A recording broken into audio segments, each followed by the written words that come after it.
Now, I want to start out in a very non-traditional way for our streams, where I play a highlight I just uploaded, literally, okay, where, as I said in the beginning, a guest we had on called Jude Bella. What the fuck? Why is it like this? Jesus Christ. Why doesn't it have the... Oh, Lord. Like this. Okay. Where Jude, explains in very simple terms the story about... the story of how this came to be. So we're going to watch this, okay? The broad contextualization of the genocide and ethnic cleansing campaign happening right now in Sudan. We're going to get an overview from Jude while he was on the Didi program. If you want to hear the full episode of this, it's on Patreon. Or it's going to come out in 2 days. I'm not that big of a shill. You can wait for 2 more days. And then we're going to move to his video that literally just came out that is absurdly undervalued, okay, by the algorithm, how Manchester City's Sheikh Mansour is funding the war in Sudan, where we're going to get even more context. So we understand the whole picture, and we're not learning about this picture from some random guy in New York or Los Angeles, but we're actually learning from a person from the African continent who is a political analyst and also a comrade to a very large extent, at least in the form of anti-imperialism. So, I think that's how we're going to do today's lesson, if we want to call it that, or today's bar shouting match. Learning from an African comrade about the intricacies of the horrors that have led to the even greater horrors that we now see developing in Sudan. So let's start out with this. I do encourage all of you, since I'm here, I'm going to use you for this. Sorry, this is uploaded by us, so... if we can fuck with the algorithm and get it boosted as much as possible with likes, I would really fucking appreciate you. And let's get going. I think Jude, like anybody who's out of context, Jude really does a really good job in just sucking you right in a matter of 10 minutes. It is really good. It is impressive. His ability to explain shit is very impressive. Hugo here, one of the co-hosts of the show. What you're about to watch is a highlight from one of our most recent episodes. To get access to the full version, receive 2 exclusive episodes a month, get every episode 1 week early, and help us stay as independent as possible, support us on Patreon through the link below. Thank you. Now enjoy the show. Would be very interesting to hear your perspective on, and that is everything that has been happening in Sudan. How this horror that is unfolding in front of our eyes came to be, and what's currently happening. Sudan's case is it's quite a disaster what's going on there.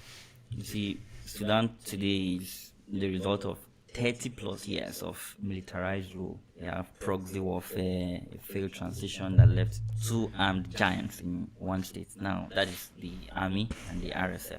So you must have heard of this guy, Omar. Well, you need the audio up. Jesus, I told the editor to get the audio up, for fuck's sakes. Okay. Filters. Al-Bashir, that's the dictator that was overthrown in 2018, 2019, thereabout. Yeah. So he was the architect of all of this horror in Sudan right now. So to understand what's happening right now in today's Sudan, you have to understand that the country never really left military rule. It only changed uniforms. Omar al-Bashir ruled from 1989 to 2019, and he came to power in a coup. He used Islamist ideology, ethnic militia, all these things we've talked about today. He used divide and rule tactics. And then in Darfur, in 2003, the famous genocide that happened there, the regime decided to arm Arab militias. Those guys were at the time referred to as the Janjaweed. And the decision came from there was this rebel group that woke up in Darfur and decided to protest against the marginalization of the non-Arab people in the country. So Omar al-Bashir decided to arm this Janjaweed militia to fight against the rebel group. This is the origin of the RSF. So this RSF were not any trained military group. They didn't go through any training of any sort to teach them how to handle civilians, how to conduct themselves in war, nothing of such. So Janjaweed militias are formed, they were later formalized into the Rapid Support Forces by al-Bashir. And the reason he did this was to call it the coup-proof, that is to protect himself from the country's military, that is the army now, so they don't remove him from power. So they were like checkmating themselves, the RSF against the army. So this structure was existing right from al-Bashir's time. But the whole thing that turned this group into what they are now is the introduction of this Hamdan Dagolo guy. This guy they call Hemeti now, the leader of the RSF. He was the one that created the empire of RSF as it is today. He turned it into what it is today. Because in 2017, he happened to seize this gold mining site. He seized it with the help of his militia fighters, and then smuggled gold from there into Dubai. This was how the connection was established between himself and the Emirati government now. Okay, how do I grow my military? I need an absurd amount of resources. Okay, let's seize one of the things that our country is world famous for, and that is gold. I seize the key asset in the country, and then I find a quote-unquote willing trade partner for selling that asset. There is currently no direct proof on who contacted who first, okay, between the RSF or the United Arab Emirates, but the relationship that they created was one of, I guess, extremely simple exchange in which you receive ammunition, weaponry, and funding, and in return, you sell the main resource of your country to a foreign power. This continuous snake eating its own ass loop allows for you to play a completely different game domestically when it comes to how much you can upgrade your army versus the army that in the case of the RSF you're trying to coup. The guys over in the UAE are receiving their cash, and it's a win-win for everybody except, of course, the civilians that are caught in the crossfire, or Sudan itself and its sovereignty over its own natural wealth. Okay? Sudan aligning with the Gulf states in the 2010s also led to Omar al-Bashir's sending the RSF to help the Saudis and the UAE to genocide in Yemen, which is where the UAE's relationship with the RSF started, from my understanding. That is a very, very good point. So a lot of people would ask, okay, but maybe somebody else would have wanted to buy the gold. The reason they had this very strong relationship with the UAE is because the RSF played a role similar to Wagner Group. Like, I want you to look at the RSF as unironically a massive private militia that now occupies land. We have a private military company that now occupies land. Why are you calling them a private military company, Hugo? Because when they went to Yemen to fight on the side of, as our beautiful chatter just explained, on the side of the UAE, on the side of the Saudis and so on, they killed for cash. They were APMC. And now this, much more practiced, much more experienced, and with incredible connections to the UAE. All of this is covered in the larger episode, of course. I just want this to be a very introductory thing to a lot of people. Because it's more complicated than the UAE just woke up one morning and went and created a whole force in Sudan and then is indirectly occupying it. Okay? That is partially correct, but it is missing, as I like to say, the forest for the trees in this much more complicated story. So yeah, these guys now super fucking experienced with incredible business contacts in the UAE that now have access to some of the largest pools of gold on planet Earth, and they have incredibly large political ambitions, start doing what they're doing.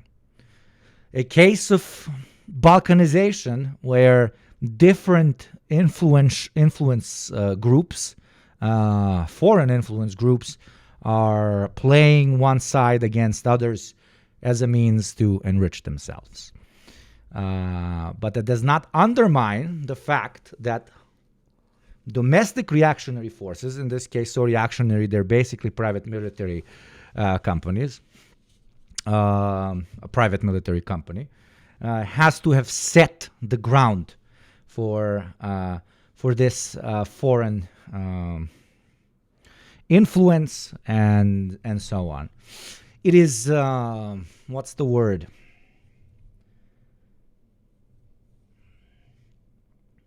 It is infantilizing to always paint countries as it is only foreign influence. It is more complicated than that. And as Marxists and real anti-imperialists, we need to understand it. Okay, let's continue. So all the smuggled goods from these mines were shipped out and sold in Dubai, from where everybody gets their gold, you get. But the funds from this mine was not given. Geopol made a good video about Sudan. No, we're going to watch an actual African person talk about Sudan. The meme video can do its own thing. To the government or anything. He used it to arm this group and then build his own personal war chest. From here, the RSF was now both an army and a business empire. They controlled gold mine, they controlled border, and they were also now receiving mercenary contracts. When the UAE government contracted them to help their fight in Yemen, it was reported that each of the fighters got paid upward of $2,300 per soldier. And he had over 100,000 of these guys in the RSF unit. This is a private militia, Jesus numbering Christ. up to 100,000 That's people. insane. Now experienced and trained. Yeah. How do you have that in the country? Like, you have your own, the country has an army, and then there's a private militia group with 100,000 people. And then 2019 came, the uprising, and there was this illusion of transition. I don't know, I heard people make the parallel of imagine when Wagner marched on Moscow if Wagner won. Or if didn't win, but now 2 years later, there's still an active battle between the Moscow forces and the Wagner forces. And the Wagner forces are selling oil to, Russian oil to the West, for example, as a way to pay for the conflict, and the Russian patriots or whatever are selling oil to another group in order to pay for their funding and for their armaments and for the conflict as a whole. Into democracy. There were mass protests. These protests now toppled Bashir. And Hemeti, being a very smart guy, decided to ally with the people just at the right time. Bashir had given him all of this power. But now, seeing that this popular movement against Bashir was going to topple the Bashir government, he decided, he and the Al-Buran guy. These are the two guys that are fighting right now. These are the two guys that are fighting. An incredibly classic case of balkanization. Like, it's absurd. The general in charge of the SAF, the Sudanese People's Army. They decided to ally with the people against Bashir and topple his government. And herein comes the problem. We now have three people vying for power. First, the civilians want democracy. But the military say, not yet. But the RSF also said, well, we kind of want our own thing here. We don't want to be part of the military. And therein was the problem.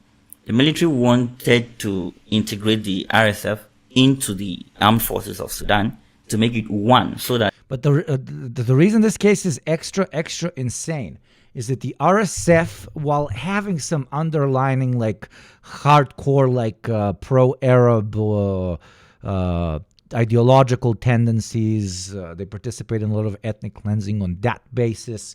But at the end of the day, it's a massive private army corporation that operates for its own interests to garner land, money, territory, foreign contacts, and so on, just for itself. So when I say balkanization, everybody immediately thinks about the falling apart of Yugoslavia, right? And different international powers vying for interests over the different now warring nationalities of ex-Yugoslavia, right? But even the nationalists that were fighting for all of those individual republics were kind of representing the ethnicities of those republics. It was newly formed national armies fighting other newly formed national armies. Here we have a standing national army that, is the official government of Sudan and is fighting for Sudan itself. And then we literally just have a massive PMC. This is Metal Gear Solid. I don't know if you're getting what I'm trying to put down here. This is Metal Gear Solid. This is a PMC that has a hardcore payer and backer in the UAE and probably other places, together with the local warlord, strongman, dictator, call him whatever the fuck you want, that represents RSF, that is basically taking over a country. This is setting insane precedents. Insane fucking precedents. Al-Buran can control RSF. But the Hemeti guy, if this was done, was going to lose access to his gold mines, and then he could no longer outsource his guy. Dubai was going to lose access to the gold mines as well. Yeah, exactly. So he quickly decided, no, this is not going to happen for me. And the fight between Buran and Hemeti began. This led to the civil war we're witnessing right now.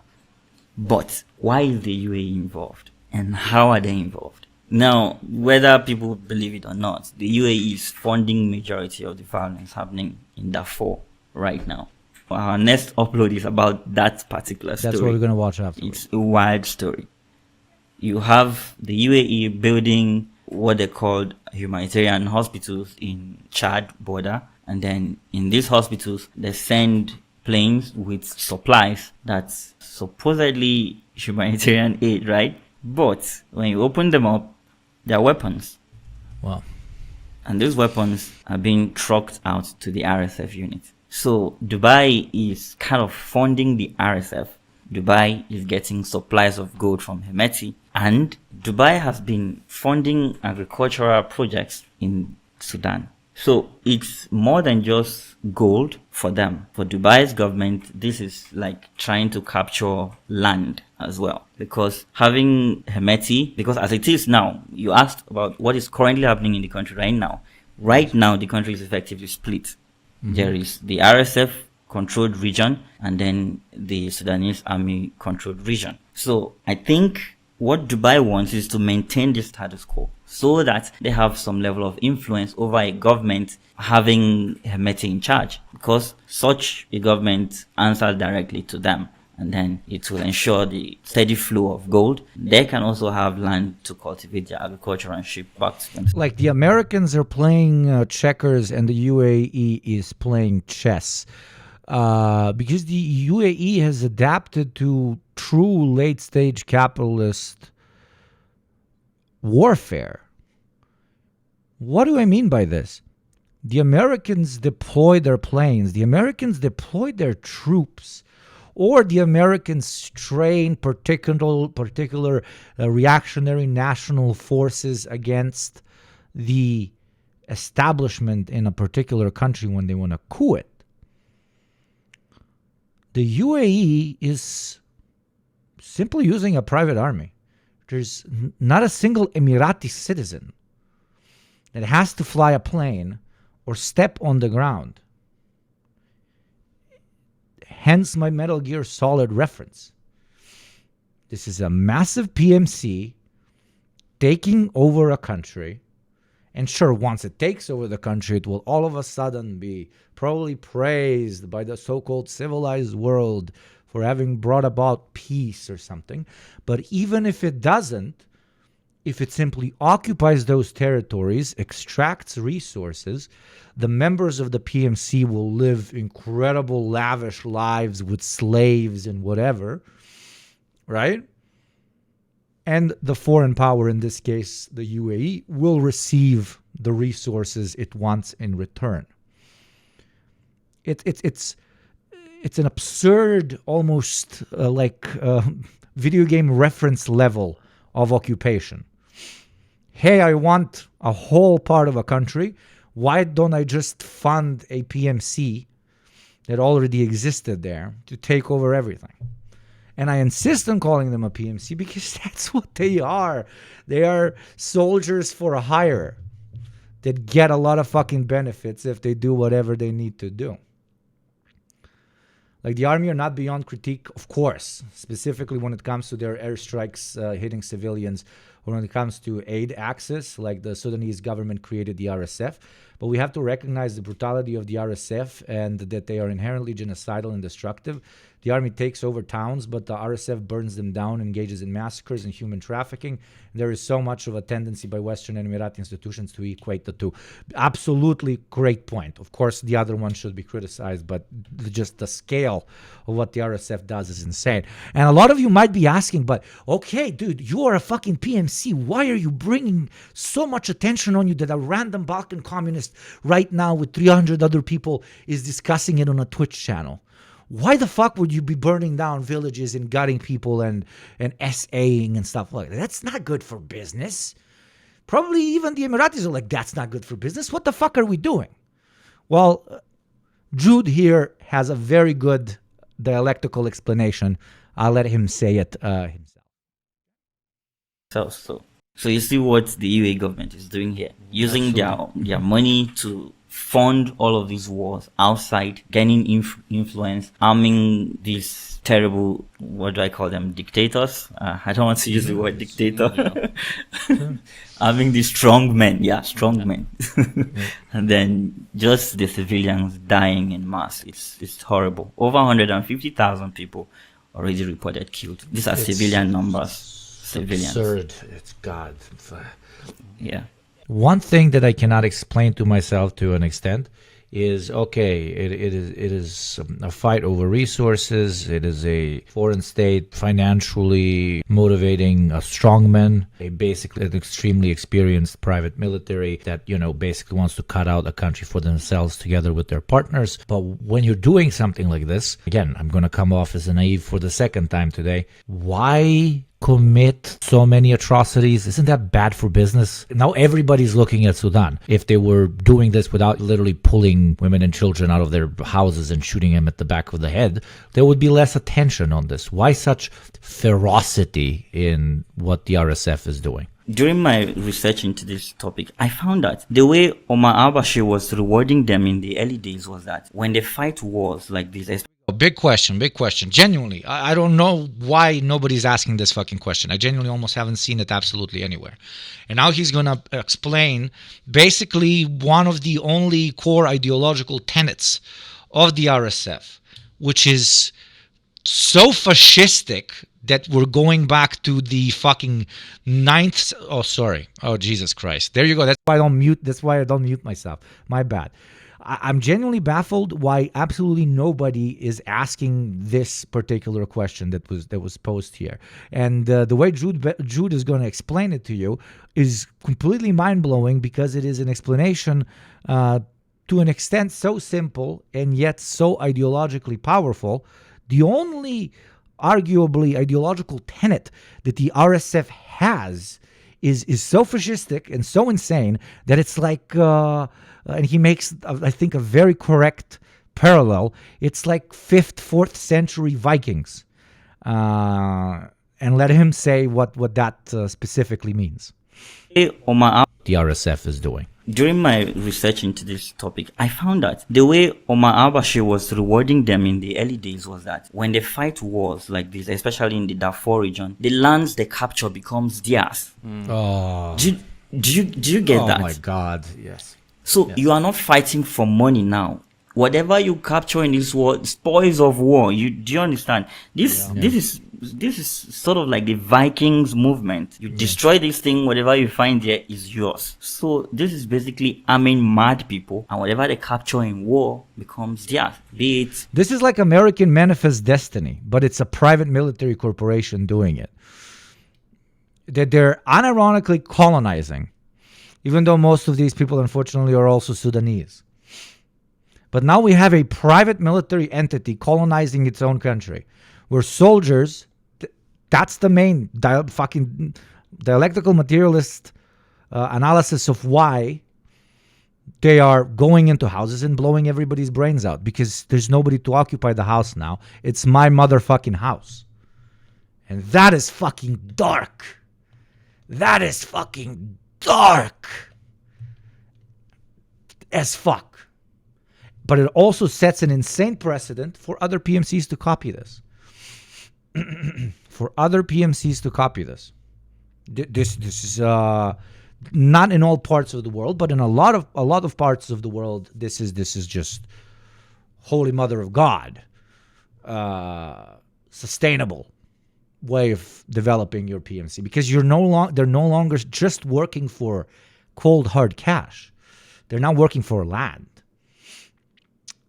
They can get houses. They can get farm agrarable land. They can get cars. They can get. You take the supermarket. The supermarket's yours, bro. Viking shit. I'm a historian. I'm not a historian. I don't know how much about the Viking shit was correct, but you get my parallel. Viking shit.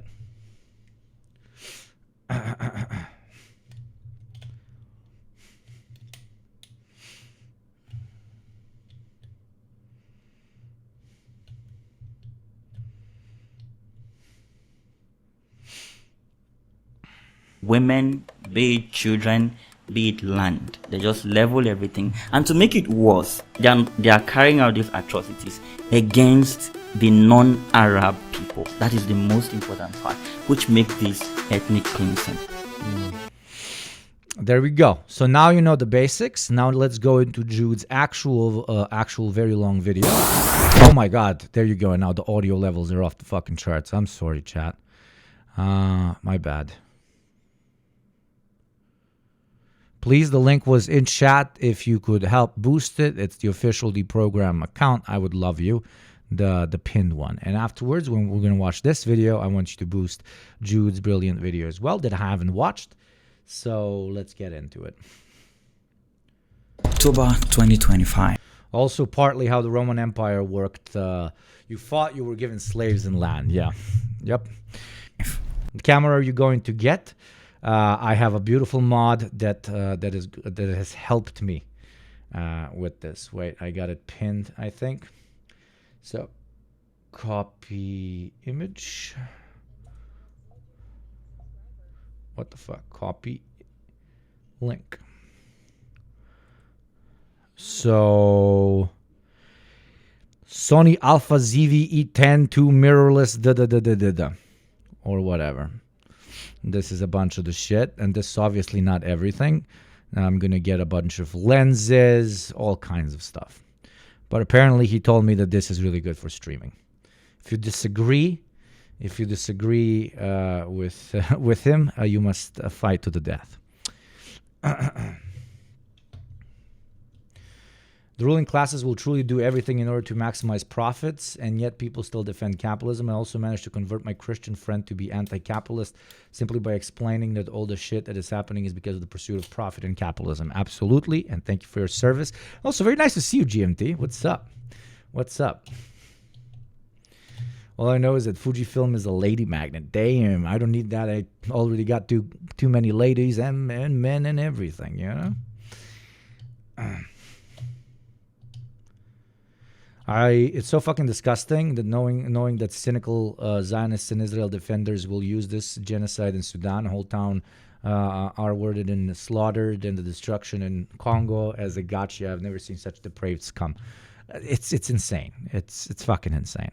The whole argument, hey, you're not covering this, but you're covering the other thing, hence you are a hypocrite, is insane. And it is OG Fed propaganda. That's OG Fed posting. That is hardcore OG Fed posting. And seeing even some leftists fucking do that shit is beyond pathetic. Beyond pathetic. October 2025. The Saudi maternity hospital had survived 500 days of siege. It was the last functioning medical facility in a city of nearly 500,000 people. Doctors performed surgeries by candlelight. Mothers gave birth in hallways. Children with bullet wounds waited for beds that would never come. Then, on October 26th, the Rapid Support Forces broke through the city's final defenses. What happened next was systematic. RSF fighters moved through the hospital, room by room. Patients were shot in their beds. Mothers clutching newborns were killed where they stood. Doctors trying to shield their patients were executed. And those who tried to flee were hunted in the streets. Hundreds of bodies piled on top of each other inside Sudan's only health facility in the city of Al Fashir. By the time the sun set, nearly 500 people lay dead. WHO warned of mass atrocities and a descent into an even darker hell. Satellite imagery captured what witnesses couldn't bear to describe: objects consistent with human bodies, lying in neat rows outside the hospital entrance. The sick, the wounded, the dying, all of them killed in a single Current estimate is over 150,000 civilians. afternoon. But this wasn't random violence. This was the culmination of a war that had already killed over 150,000 people and displaced 12 million more. A war that transformed Sudan, Africa's third largest nation, into the world's largest humanitarian catastrophe. And behind it all stands the Rapid Support Forces, a paramilitary group that evolved from the notorious Janjaweed militias responsible for the Darfur genocide. But they are not alone in this. They had help. Thanks to multiple investigations, we can trace the weapons they used, the drones that bombed the city, the artillery that shattered its walls, the bullets that killed those patients. To really understand who is responsible for what happened in El Fasher, you need to follow those weapons back to their source. And that trail leads somewhere most people would never expect. It leads to a glass tower in Abu Dhabi, to a man worth 17 billion pounds, to someone the world knows as the owner of Manchester City Football Club. His name is Sheikh Mansour bin Zayed Al Nahyan. And Oh, it's always a capitalist. Oh, the blowing of my mind is blowing so much that it is blowing. But with Sudan, us as Marxists, we have, let's call it, we have been given additional ammunition when it comes to depicting the direct correlation between capitalist land grab and, in this case, mass murder. And that is to show them just how in your face this particular situation is by creating a picture, a very real picture, for those that we might be talking to, where it is unironically a couple of very large capitalists in relations to a literal private military company taking over an entire country. It is so late stage capitalist that there is no need for religious fervor, nationalist fervor, or different strains of reactionary ideological fervor. It is money for blood and gold. It is late stage capitalism personified. There is nothing, no attempt at covering it in a veil of bringing democracy or saving this or that group or whatever they used to pitch back in the day.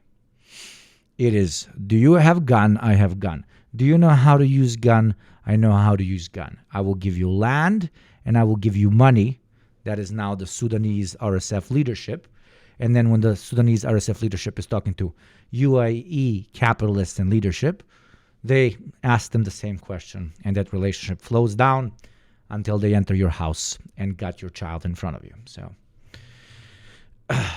if you have to use something as horrendous as what is happening in front of you as a way to explain the direct link between capitalism and imperial conquests such as this, to someone who might find it a little bit difficult to understand the relationship between capitalism and British expansion during the era when the sun could never set on them. Maybe that's a little bit complicated for them to understand. But this relationship between money and genocide is the simplest one I've seen in a very long time. So please put it in your ideological rifle and inside of the organizations you're members of, or inside of the different friend groups that you are in. Use it as a means to explain the direct correlation between resource extraction, capitalism, and horror. Okay? Thank you. He has been called the handler of the UAE's secret foreign wars. This is the story of how a football club owner became a warlord's bestie, and how the UAE's money and weapons enabled one of the worst humanitarian catastrophes of the 21st century.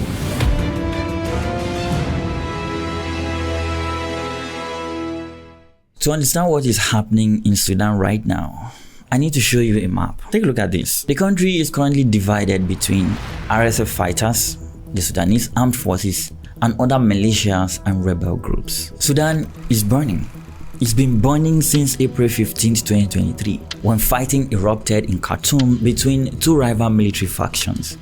On one side, the Sudanese armed forces, led by General Abdel Fattah al-Burhan. On the other, the Rapid Support Forces, commanded by this guy, General Mohammed Hamdan Dagolo, better known as Hemeti. What started as a power struggle in the capital has spread into total war. About 150,000 people have been reported killed, though the real number is likely far higher. More than 12 million people, over a quarter of Sudan's population, have been forced from their homes. We have Hey, Western right-wingers, you don't want them goddamn migrants in your motherfucking country? Maybe don't fund wars like this. I don't know. Just an idea. Just a small idea. Maybe most people actually want to live in the place they were born in, and they prefer it big time over having to uproot their entire existence and come live wherever you're living, okay? Maybe most of them do that because they have no other choice. Just maybe. So maybe if you do not want to directly see the consequences of imperialism right in front of your house, maybe don't help or literally do imperialism. Turns out refugees can't fly to Mars, okay? Even economic migrants, I don't care. Turns out they cannot fly to Mars. They have to go somewhere. And sometimes, yes, that will be your street. Thank you, King Diary, you motherfucker, for the gifty. Thank you very much. Over 30 million people facing acute food insecurity. Famine has been confirmed in displacement camps across Darfur. Khartoum, a city of 6 million people, now stands in ruin. Government buildings destroyed, banks looted. The international airport. And people that are like, I see some chatters that are well-intentioned that like always that want to move it like, oh, the West's involvement in the UAE. You're still going with that low-key, a little bit like liberal brain where you're afraid of calling a government evil because it's in the Middle East and you never know how. The UAE is the West. If you want to think in terms of tribes, okay. My friend, the UAE is the West. Saudi Arabia is the West. South Korea is the West. Japan is the West. Doesn't matter that they don't look like a dude from London. They are the West. They are part of that group. Okay? And all of their interests are aligned. I don't care who's doing the imperialism or what their fucking skin tone is. They're still fucking imperialists. So yes, you should be shit-talking the influence of the UAE. You should be shit-talking the influence of the Sudanese RSF. Okay? You should be talking about the Western connection and the whole thing. You should be talking about certain comrades that are sitting on the line.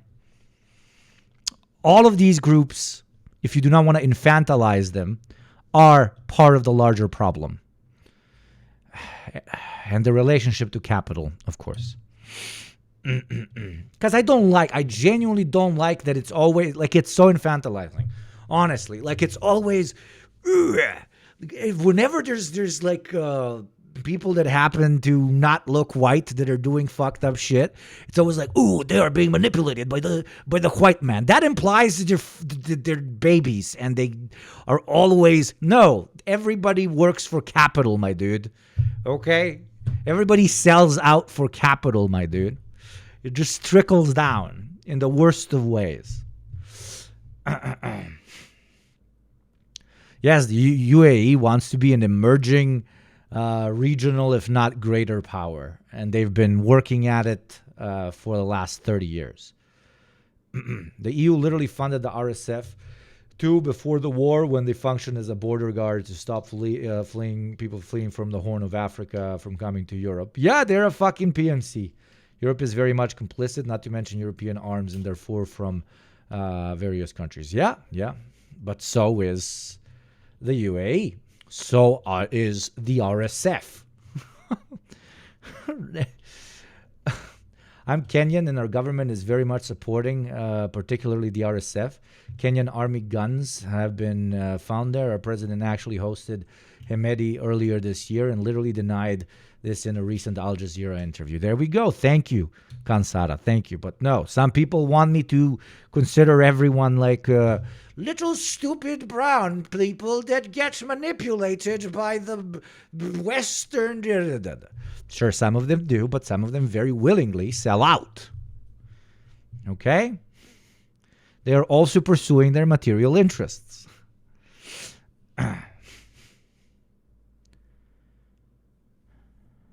Empire can exist everywhere. Lord, you're Marxists, please. Please, don't. You owe nobody nothing, okay? You're Marxists. You don't have to fear calling evil, no matter where it manifests on planet Earth. Al Jazeera is funded by Qatar, not UAE. Port's runway looks like a graveyard of wrecked aircraft. At least half the population has fled the country. The country is effectively split. The Sudanese armed forces control most of northern and eastern Sudan. General Burhan run what is recognized internationally as Sudan's government from Port Sudan after Khartoum became too dangerous. The Rapid Support Forces control virtually all of western Sudan, specifically Darfur, the vast region bordering Chad, Libya, and the Central African Republic. After the fall of El Fasher in October 2025, the RSF now dominates every major city in Darfur. But who are these guys? I mean, the RSF, and why are they fighting? To answer that question, you need to go back 2 decades, to 2003, when Darfur erupted in violence. For too long, the people of Darfur have suffered at the hands of a government that is complicit in the bombing, murder, and rape of innocent civilians. Rebel groups rose up against Sudan's government, protesting years of marginalization. Sudan's dictator, Omar al-Bashir, responded by arming Arab militias from nomadic tribes. What did he do? He went with the balkanization. There you go. Arab versus black. I'm going to pick a group. Okay, let's go with the Arabs. I'm going to give you a bunch of fucking guns, and then I'm going to ideologically start festering roots of balkanization, aka us versus them, and that leads down the path that we all know very, very well, okay? Here on YouGovNik Twitch, we talk in systems. We don't talk in fucking cultures.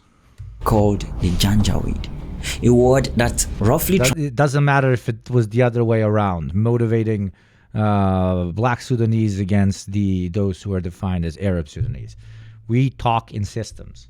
Translates to devils on horseback. Khartoum's forces, aided by local Arab militias known as the Janjaweed, launched a campaign that destroyed entire villages. We made a whole documentary about their evolution. I'll leave a link so you can check it out. The Janjaweed carried out what the world would recognize as genocide. Between 2003 and 2008, they killed an estimated 300,000 civilians. They displaced 2.5. You know how much work that is? As fucked up as what I'm saying sounds, but it is fucked up. You know how much, like, the effort of killing 300,000 people. You gotta work on it day in and day out. You gotta work on it 24/7. This is like, there can be no second without killing. No second without killing. Non-tiring. That is empire, ladies and gentlemen. That is dehumanization. That is us versus them. That is what no class consciousness does to a motherfucker. Okay? It always is socialism or barbarism, isn't it? Million people, and they systematically burned villages. They massacred civilians. They used rape as a weapon of war. They targeted non-Arab ethnic groups, that is the Four, the Masalit, and the Zagawa. The International Criminal Court eventually indicted Omar al-Bashir for genocide, war crimes, and crimes against humanity.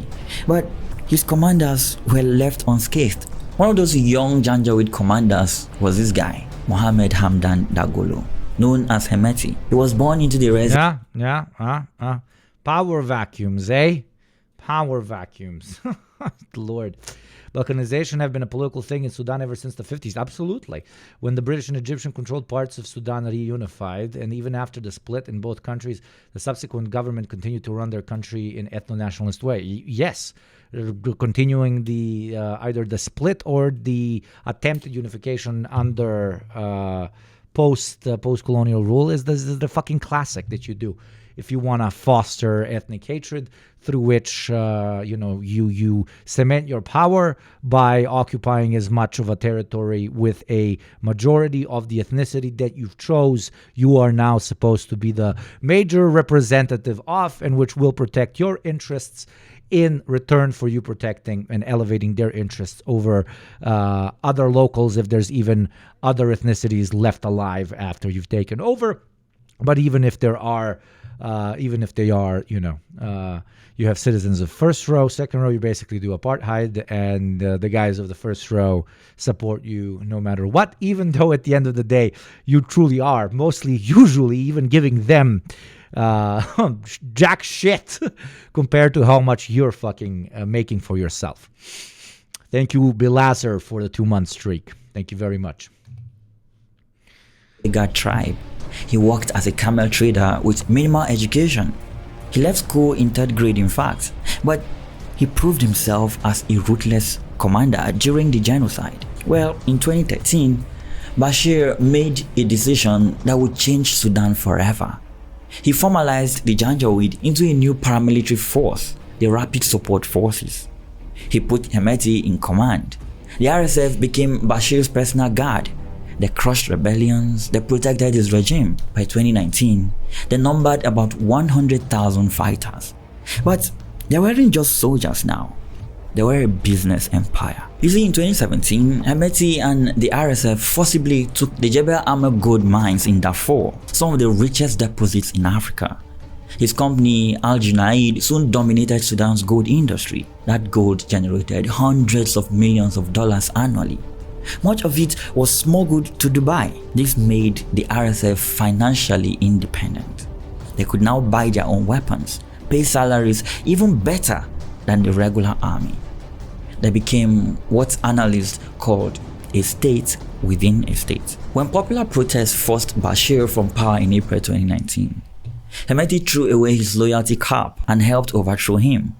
He and General Buran, the army chief, formed an uneasy partnership. In fact, they jointly staged a coup in October 2021, sidelined. When South Sudan was split off Sudan, Sudan was left with only 25% of their oil reserves, which was like 90% of the economy, which exacerbated the conflict in Sudan.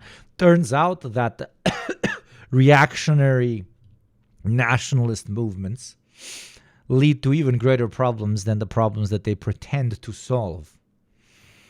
Who could have fucking thunk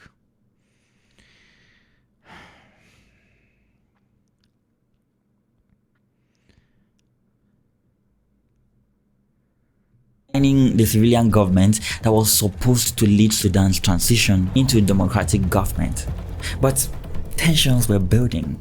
The army wanted to integrate the RSF into the regular military. Hemeti refused any integration that would weaken his power or threaten his gold literally like Moscow and Wagner, like empire. By April 2023, mistrust exploded into open warfare. And here's the thing. A desert militia shouldn't be able to sustain a 2-year war against a national army. The RSF doesn't have aircraft factories. They don't manufacture drones. They don't produce artillery shells. So the question is, how have they fought the Sudanese armed forces to a stalemate? The important questions are being asked. Well, the answer lies in what they are buying and who is selling to them. A BBC News Arabic investigation has documented the Sudanese army's use of at least 2 types of Iranian drones in its deadly war against the Rapid Support Forces, or RSF. The evidence started emerging slowly. Then it became overwhelming. In April 2025, UN investigators found and examined mortar rounds in North Darfur. Among the equipment were standard military ordnance. But here's what made these shells interesting. They had serial numbers. And when investigators began tracing those serial numbers, the trail led back here to Bulgaria. Bulgaria mentioned, let's go. They had manufactured and shipped those exact shells, but not to Sudan. The recipient country was 1,800 miles away from Sudan, somewhere in the Middle East. Yeah, the United Arab Emirates. Allegedly, they got those deliveries in 2019. So how come the weapons are now in It's the fucking UAE. They were selling to the UAE. The UAE was selling it to the fucking RSF. Sudan? Bulgaria's government stated clearly that they had granted no authorization for re-export to Sudan. Ha! Suck my ass! Bulgaria on top, bitch. They had issued no licenses for defense products destined for Sudan. Well, this is then troubling. Someone had taken weapons purchased by the UAE Selling weapons to the UAE is never good. Yes, I agree, but still. Haha. and sent them into Sudan's war zone. But Selling weapons in general is never good. Are you implying that selling weapons is good, pandas? Do you believe that weapons should be sold to countries? Do you believe weapons should exist, pandas? That makes you a horrible human being. Pandas believes that we should murder people because he believes in weapons. I, for one, do not believe in weapons. My lack of belief in weapons will make weapons disappear and never exist. It is our belief in things that make them harm people, not the fact that they exist, and their usage defines whether they are good or bad. Even that is stupid. How are we supposed to dominate the aliens? We must hug them, okay? this wasn't an isolated incident. Panda's coming in here saying, I think war is bad, actually. You guys discussing this are all pieces of shit. All war is bad, and you should not be analyzing this. You should be saying this, sitting here and saying, what is happening in Sudan is indeed bad, sir. What is happening in Gaza, indeed horrible. Horrible. Now, in Venezuela, very bad. Why are you complicating it so much by talking about the intricate ins and outs of the whole thing, sir? War is simply bad. Human nature leads us to fighting wars with each other, sir, and that will always be the case because it is in our core drive and imperative to murder each other. Indeed. I am pandas. I am very intelligent. I'm fucking with you, pandas. I get what you were trying to say. Resistance is bad, okay? But resist against who, eh? One man's resistance is another man's terrorist. Ooh. Enlightened centrist Yugopnik enters the chat. In May 2025, Amnesty International published an investigation documenting sophisticated Chinese weaponry captured from the RSF in... Quiet. Are you going to be quiet now? When it's not white people guns. Aide. I will beat the idpol out of you unless it's intersectionalist. I will beat the idpol out of you unless it is intersectionalist. I'm going to say it one more time. I will beat the idpol out of you unless it's intersectional. In May 2025, Amnesty International published an investigation documenting sophisticated Chinese weaponry captured from the RSF in Khartoum and Darfur, manufactured by Norinco, a Chinese state-owned defense corporation. These bombs had never been used in combat anywhere in the world until Sudan. They were recently manufactured. And Amnesty's expert concluded that they were almost certainly re-exported to Sudan by the UAE government. British-made weapons components, targeting systems from a Wales-based company called Militech, armored vehicles from Emirati defense contractor Edge, engines marked Made in Great Britain by Cummins Inc., all found in former RSF. That's it. I no longer support China. bases. China is fucking horrible. I no longer support China. Components, targeting systems from a Wales-based company called Oh my god, Wales. Wales, literally eternal imperialist country. Militech, armored vehicles from Emirati defense. Yeah, it's called Militech. It's pretty insane. And it's in Wales. Militech from Wales, bro.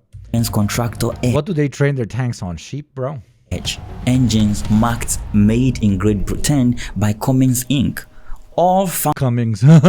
found in former RSF bases in Khartoum and Omdurman. The pattern was undeniable.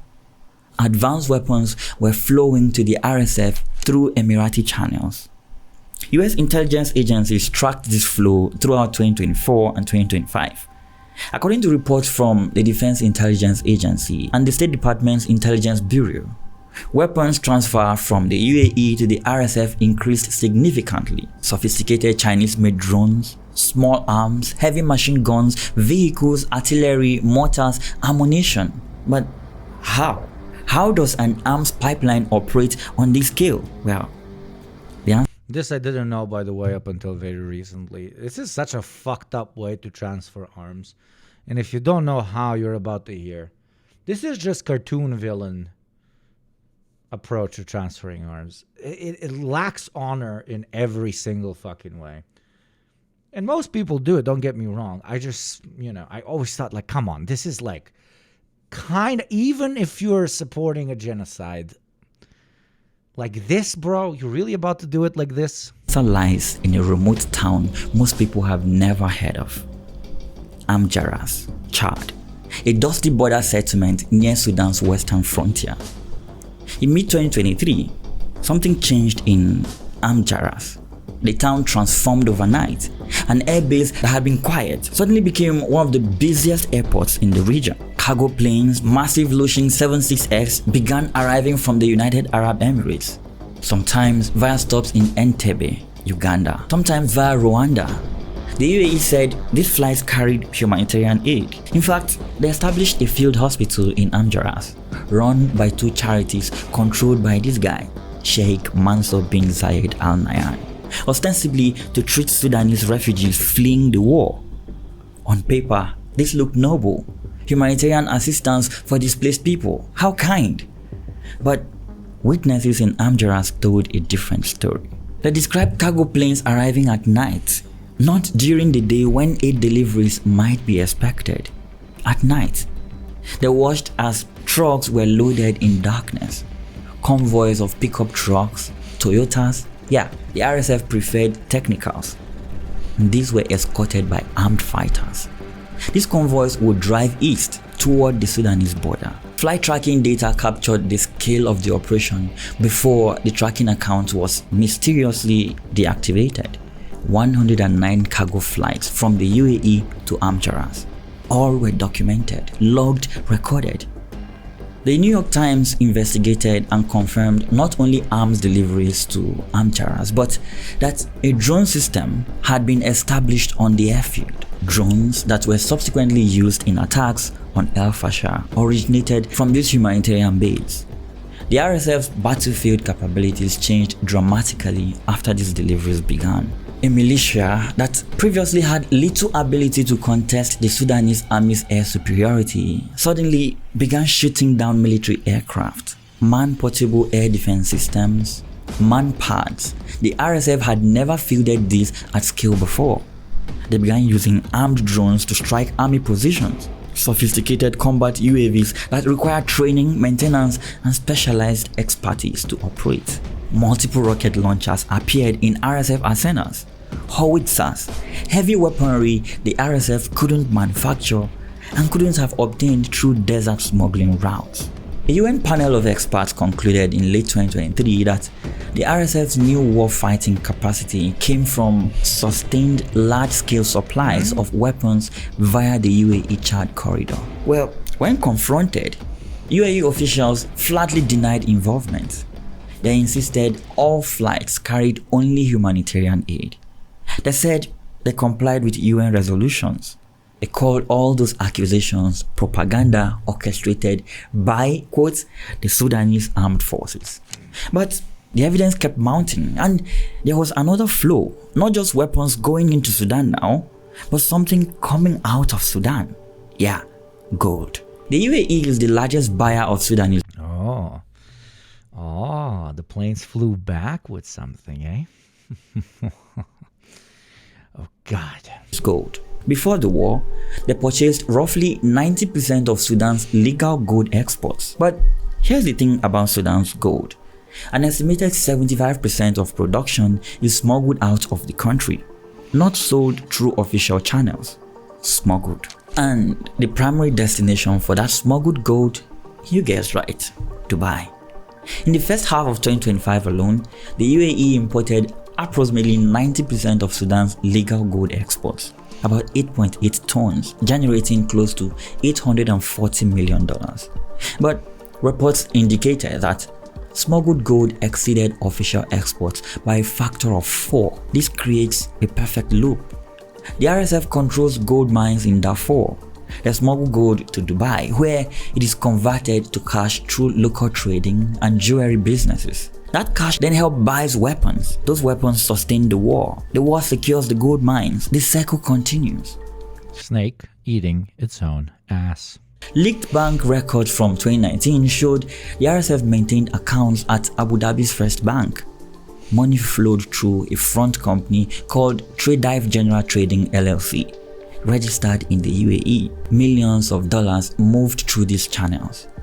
In January 2024, the US Treasury Department sanctioned 7 UAE companies, accusing them of supplying arms, financing, and other support to the RSF. The question isn't whether weapons and money flow between the UAE and the RSF. The evidence for that is overwhelming. The question now is, who is coordinating this effort? Who is making the phone calls? Who is arranging the flights? Who is managing this elaborate covert operation? The answer came from US intelligence intercepts in mid-2024, and it pointed Kansara, colonialism never ended, just says local faces, 100%. But they led us to believe that, post-colonial extraction is only going to happen through corporate entities that now legally own resources that they obviously process and turn them into much higher value products, not only raw resources, usually in the West or whoever is buying them legally. But turns out a lot of players in the post-colonial world prefer the more classic colonial approach of resource extraction. And the UAE is an example of exactly that. Like they had already been buying, quote unquote, a resource, but they wanted it cheaper. How did they get it for cheaper? Well, the story tells it. Basically, a private military corporation that occupied an entire part of a country and then set up a funnel for said gold for far less in exchange for armaments. one man. Most people in the West know this man. All the Arab monarchies are competing for who is the worst, etc., etc. All the capitalist states are competing to who is the worst. Okay? This is a story as old as time. Sheikh Mansour bin Zayed Al Nahyan, for one thing, he owns Manchester City Football Club. In September 2008, his Abu Dhabi United Group purchased the club for around £210 million. What followed was the transformation of English football, like nothing we have ever seen before. The club's first title in... You know how they say there's no ethical consumption under capitalism? That saying is insanely true. If you want to do liberal moralism about all of this, it's terrifying. And this is the example of it. What do I mean by this? Did you ever think that watching a football club, consuming them winning on screen, can be funded, quote unquote, unethically? Guys hitting a ball and going through that square necessitates what? Funding for the club, very good players in that club, connections so that they can be played on every screen all over the world. Well, in this case, it is facilitated through literal blood money. Therefore, consuming this football's club quote-unquote content is unethical consumption. Watching a football match somehow in this incredibly beautiful, efficient system of ours that we call capitalism contributes to imperialism. It's no wonder us communists sound like insane people sometimes. No wonder, because this sounds insane. Doesn't it? Tell this to a normie. Tell this to a normie. Tell this to a normie. Yo, bro, watching Arsenal is problematic because they're tied in with the UAE, especially one guy that is really tied in the genocide in Sudan. Tell that to a normie. They're going to look at you like you're insane. Yesterday, we watched Zoran say that Arsenal is super based and that he loves it. And yet Arsenal is built on literal blood money. There is no ethical consumption under capitalism. There's zero. You can't watch football. You can't buy a football jersey without it somehow being stained with blood. That is capitalism. Oh, my Lord Christ. Holy mother of shit. Manchester, sorry, whatever, I don't fucking know. Sorry.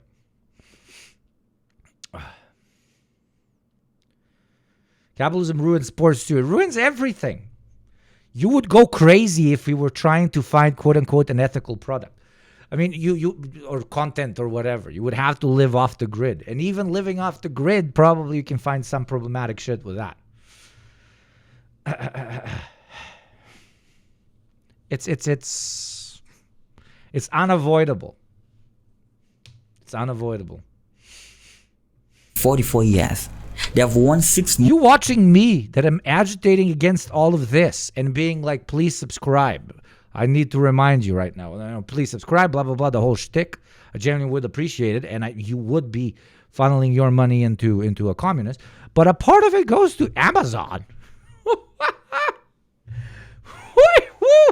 What the fuck? Dude, I'm losing my mind slowly. I swear to God. Give me 10 years and I'll literally be like that crazy unk living in the forest, dude.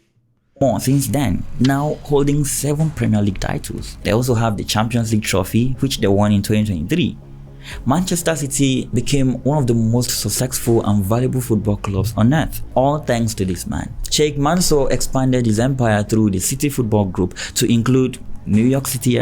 Can you bypass the subscribe and have people pay you directly, like through PayPal? That is owned by Peter Thiel?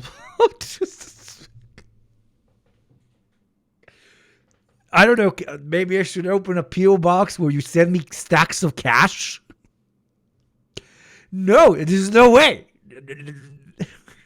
It's fucking fucked. Oh. WeChat, I gotta give my full ID to you guys. FC, Melbourne City FC, Mumbai City FC. Ironically, crypto, but then also crypto, causes a little bit of pollution and shit.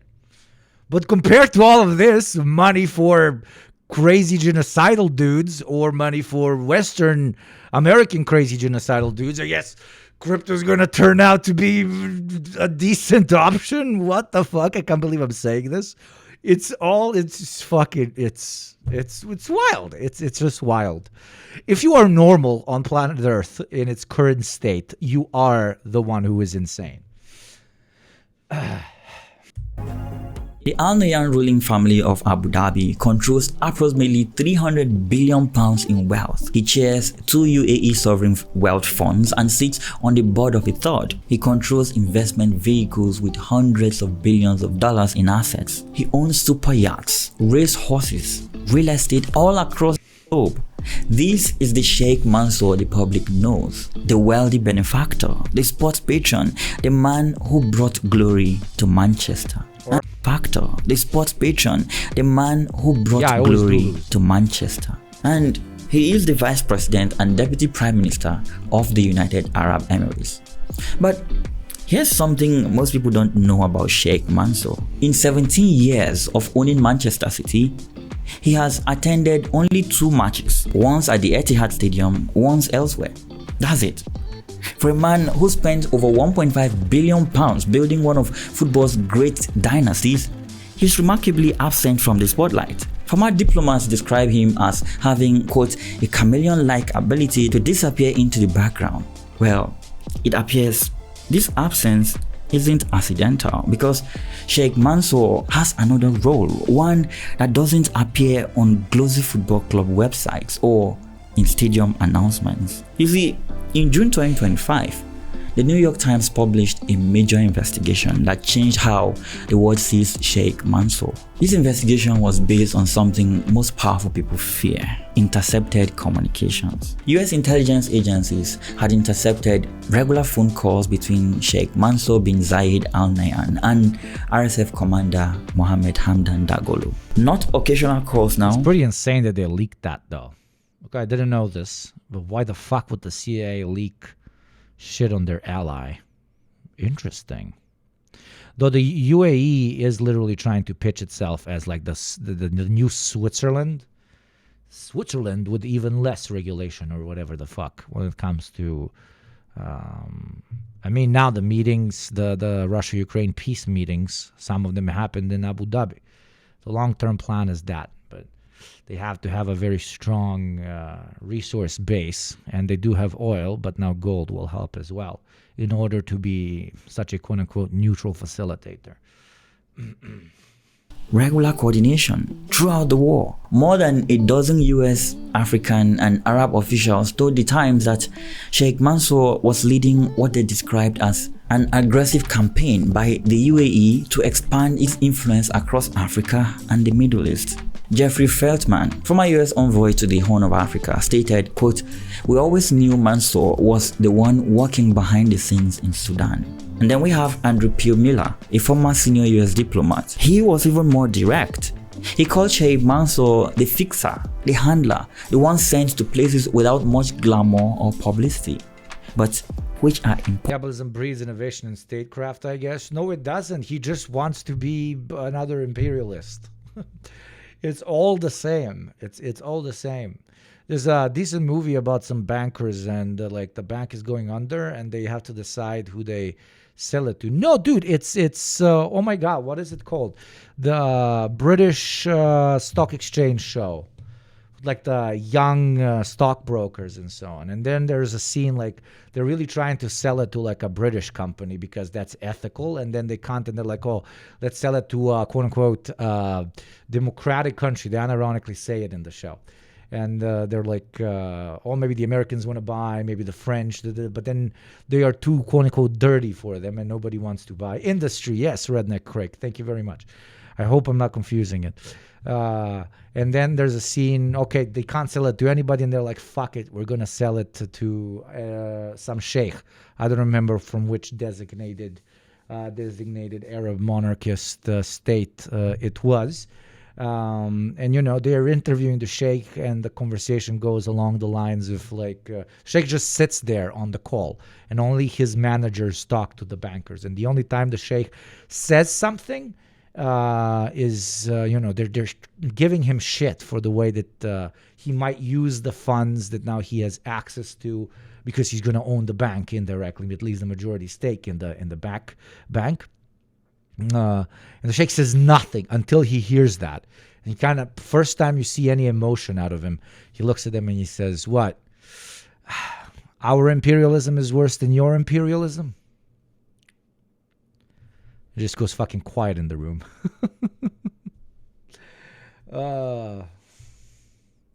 Still a bad guy.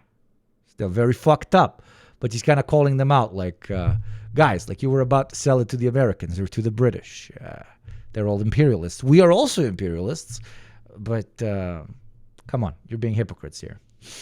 Important to the Emiratis. First Succession. Succession is a 1 million times better show. Succession is one of the best shows ever made, ever. But Industry is okay. Industry is fine. I have a crush on the main character. Investigation further revealed a timeline that makes the relationship crystal clear. February 2023, just weeks before Sudan's civil war erupted, Sheikh Mansour had hosted Hemeti at his Persian Gulf Palace.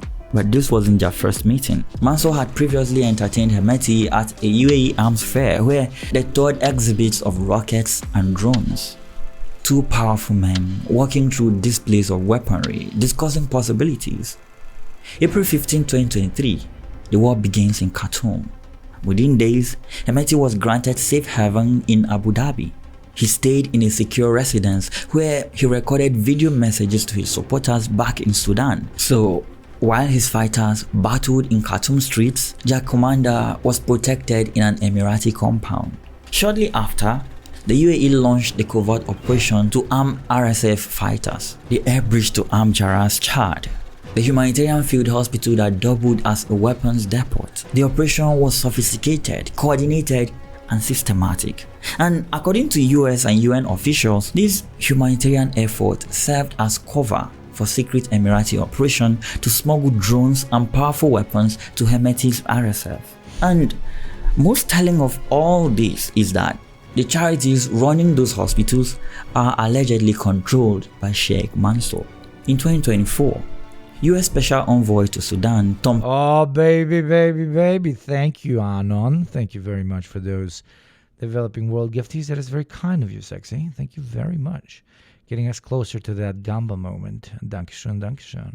Perillo traveled to the Emirates specifically to confront Sheikh Mansour. In a direct meeting, Perillo presented evidence of UAE support for the RSF.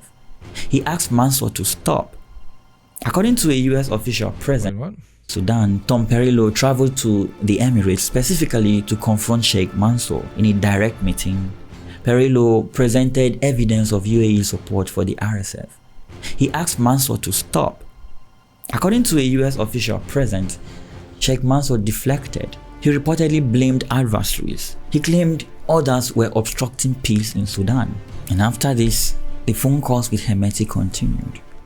Now, this is Sheikh Mansour's method of operation, repeated across multiple conflicts. First, he cultivates personal relationships with... The only reason I can see the Americans wanting to do this is so that they potentially stifle the development of the UAE as a regional power, because they don't want any other regional power in the Middle East except Israel, right? That's the only motivation I can see coming from the States, to potentially tell the Sheikh not to directly support the RSF as much as they have. Strong men and warlords. They are faced... Or maybe Joe Biden was a true anti-imperialist all along. Wawa-weewa. Wake up, Joe Biden, 9/11. Things, hospitality at palaces, tours of arms exhibitions. He makes them feel like partners, not proxies. Second, he coordinates military and financial support through complex networks. There are state-owned enterprises involved, front companies, charitable organizations. The UAE's formal financial system processes the transactions, but the structures provide plausible deniability. And then third, he leverages the UAE's procurement capabilities and sovereign wealth to supply weapons. Makes me sick because I have like 4 jerseys funding these actions. Dude, don't do that. You're going to lose your mind. No ethical consumption under capitalism pretty much means that everything you do is quote unquote contributing to this. These are systems that are causing this, not you individually through your consumption habits. Jesus fucking Christ. What the fuck? Fourthly, he arranges medical treatment for wounded fighters. UAE military hospitals in Abu Dhabi have reportedly treated injured RSF combatants airlifted from Sudan for care unavailable in the war zone. And the next step is he provides safe haven when needed. When things get dangerous, UAE territory becomes a refuge. Hemeti wasn't the first warlord to find sanctuary in Abu Dhabi, and he won't be the last. And finally, Sheikh Mansour uses soft power investments. Football clubs, real estate, technology ventures, all used to build international legitimacy that deflects scrutiny from these shadowy operations. Who would suspect the man who transformed Manchester City of coordinating arms shipments to genocidal militias? This is the real Sheikh Mansour bin Zayed Al Nahyan, not just the football club owner, the handler, the coordinator of the UAE's covert foreign wars. And Sudan is just one theater in a much larger operation. Everyone knows that the Abu Dhabi regime continues to play the worst role in Sudan by equipping the RSF with armament and other resources aiming to continue the war. Sheikh Mansour didn't start coordinating proxy wars with Sudan. He has been doing this for over a decade. And the pattern, once you see it, is unmistakable. Let's go to Libya between 2014 and 2020. When Libya collapsed into civil war after Gaddafi's fall, the UAE threw its support behind this guy, General Khalifa Haftar, a warlord controlling eastern Libya. The UAE supplied Haftar with drones, conducted airstrikes using Emirati aircraft, and provided weapons despite a UN arms embargo. Chinese-made drones operated by UAE personnel bombed Haftar's enemies in Tripoli. Emirati Air Force planes struck targets across Libya. Advanced Russian-designed Pantsir air defense systems appeared in Haftar's arsenal.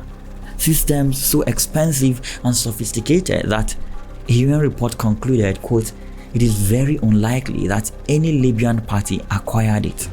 Instead, it is more likely that the United Arab Emirates provided it." In 2019, when Haftar launched his offensive to capture Tripoli, the UAE conducted hundreds of drone strikes on his behalf. They supplied weapons. By the way, so much of Africa to this day and the Middle East is suffering because of the destruction of Libya, which is no longer a country, because so many, up until that point, untrained, unexperienced, and unequipped terrorist organizations got equipped, learned how to fight, and gained immense wealth due to the power vacuum that was left in Libya, who then spilled southwards, eastwards, and westwards, and contributed to the destabilization of, unironically, like 20 plus African countries and 10 plus Middle Eastern countries. But hey, Hillary Clinton, big W, I guess. Jet fuel. And according to US intelligence, the UAE Libya destroyed due to the US, absolutely, of course, and certain European allies, of course, and certain North African and Middle Eastern allies that, would betray their brothers and sisters for some cash. Everybody participates in reactionary power grabs and wants to serve empire for their own means.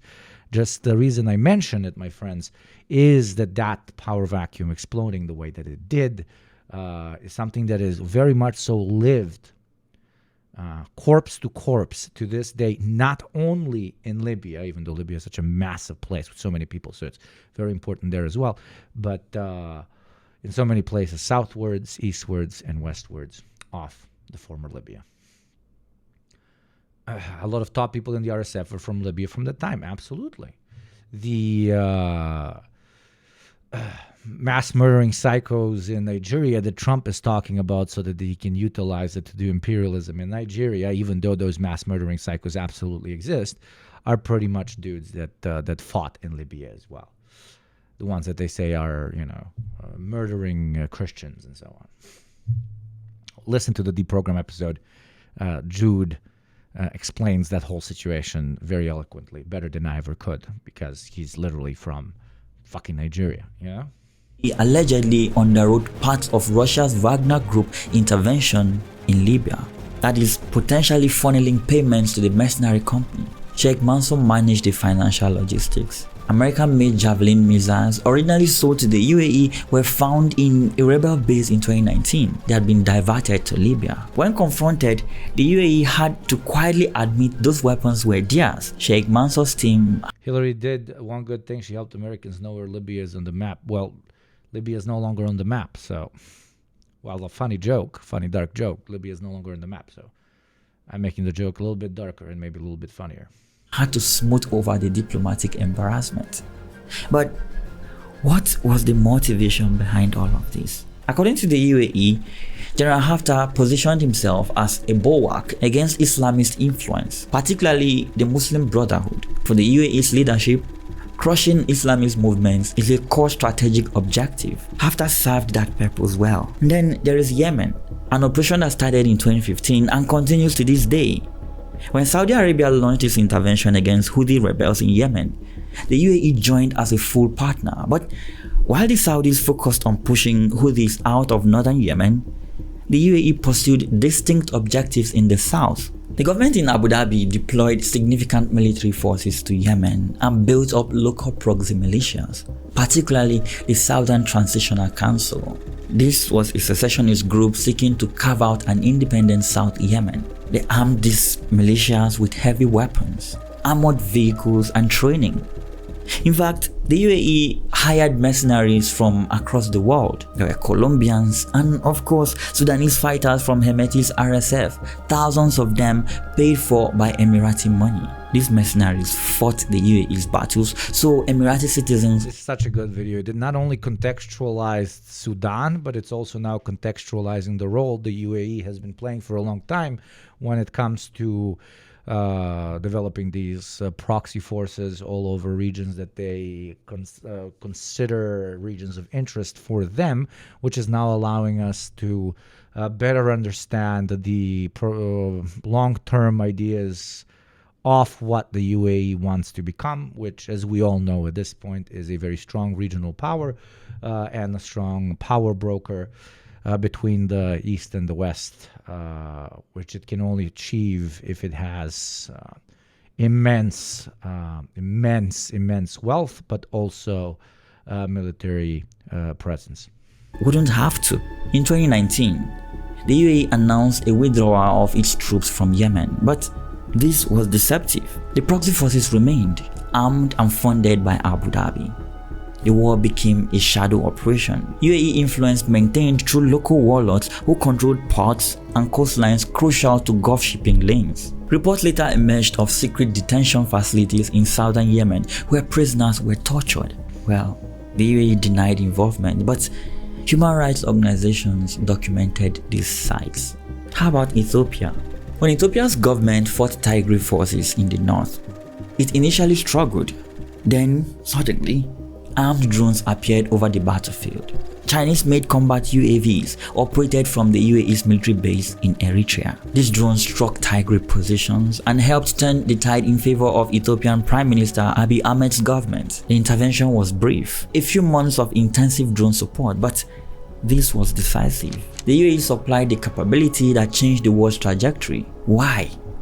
MBZ had cultivated a personal relationship with Abiy Ahmed. The UAE had investments in Ethiopian industries, and crucially, the UAE opposes armed rebellions that, quote, threatened established governments, especially when those armed rebellions are not funded by the UAE themselves. The pattern across all these conflicts reveals a coherent strategy.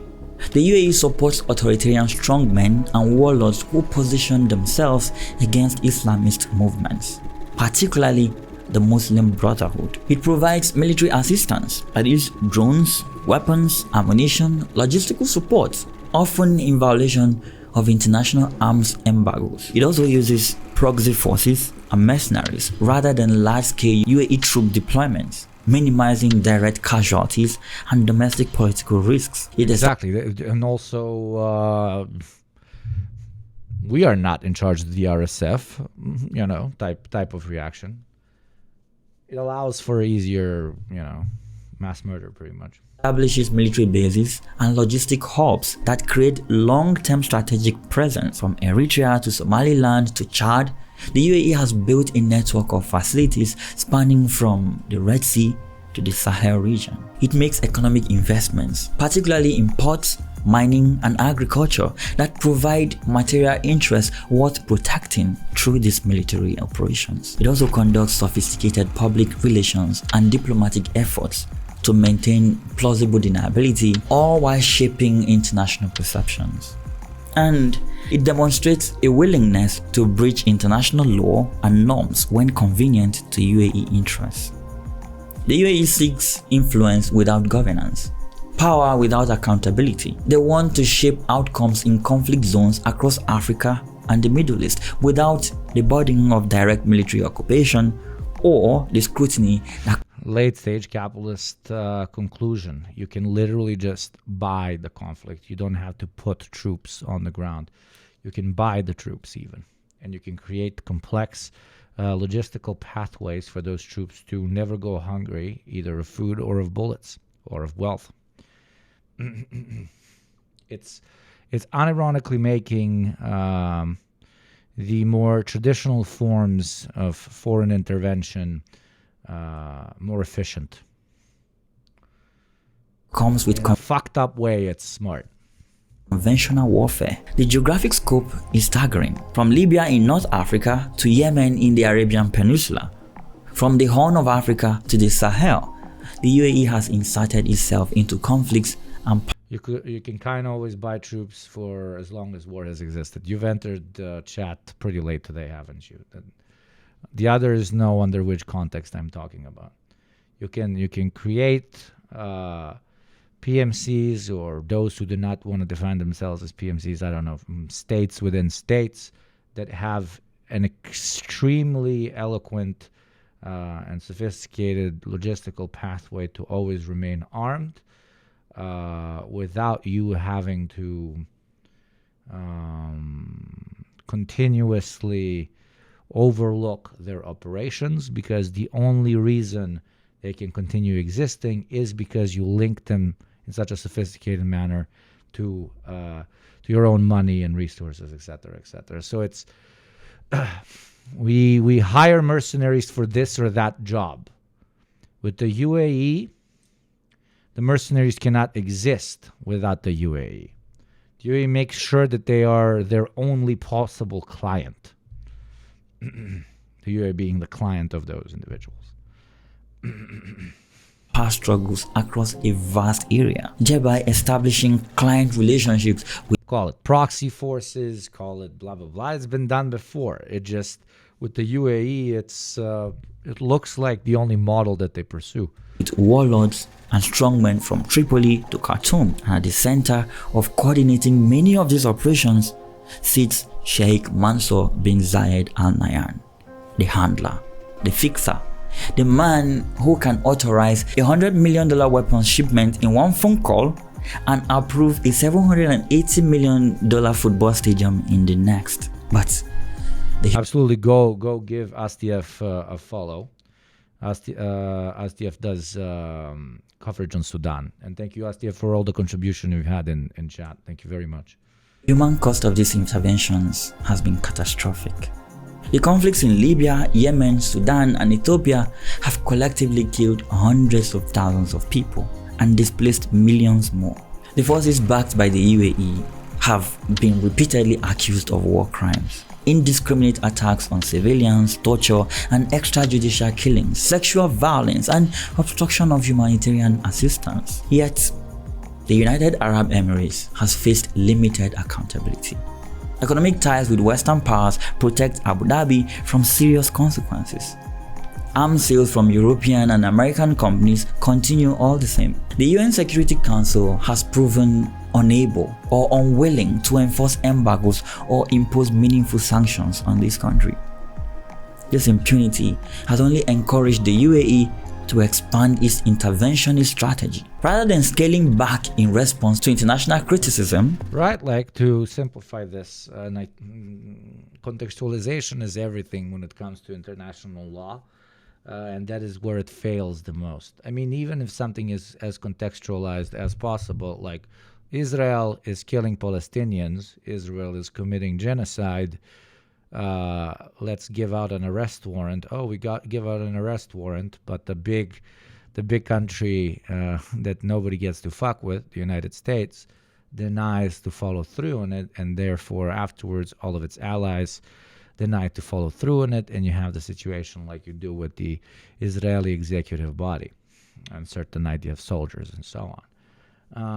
But what the UAE is doing is completely decoupling themselves from the process, even though if it was done the other way, it would look 100% like they are doing the genocide.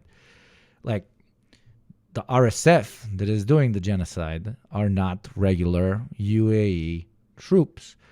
Could the RSF operate on a scale it is currently operating without its economic ties to the UAE? No. Not even 5% of what they're doing would be possible without this gold pathway or whatever you want to call it. So indirectly, the UAE is not only contributing, it is quite literally funding and leading the genocide together with the RSF. Let's please not excuse the RSF here in Sudan. But because it's not regular UAE troops, it cannot necessarily, under typical principles of you bad because you just invaded country, cannot be pursued in that way, right? Russia invades Ukraine. Everybody, what the fuck? You are invading a country. But if in Ukraine there was, like, I don't know, a massive 500,000 people PMC, and Russia was just created a way for, I don't know, the Ukrainian PMC to extract Ukrainian oil and send over to Moscow, and then the Ukrainian PMC called themselves a state in a state and started doing whatever the fuck they were doing in Ukraine, it would be a different scenario than invading with regular troops. And that is a kind of superpower you have when you operate with proxies the way they do in Sudan to an extent. Before UAE, funding the RSF had no air capabilities. Absolutely, as you've shown us. Support for the RSF in Sudan intensified even as evidence of atrocities mounted. Which brings us to the end game. You see, Finding this requires more willingness on behalf of the listener to hold more than one thought at once. Unfortunately, this is not common. It is, my friend, trust me. I do this for a living. It is not very common. But in this community that we've built, it's pretty common. There might not be 100,000 of us, but 30,585 of us. Mostly smart people. And Barry and Jokula and Hank. They are fun people, except Jokula. Jokula is neither smart nor fun. Jokula is just Jokula. Okay? Sudan's war isn't just about who controls Khartoum or Darfur. It is about something much larger. The question of whether Sudan itself survives as a unified nation. You know I like to fuck with you, Barry. Come on.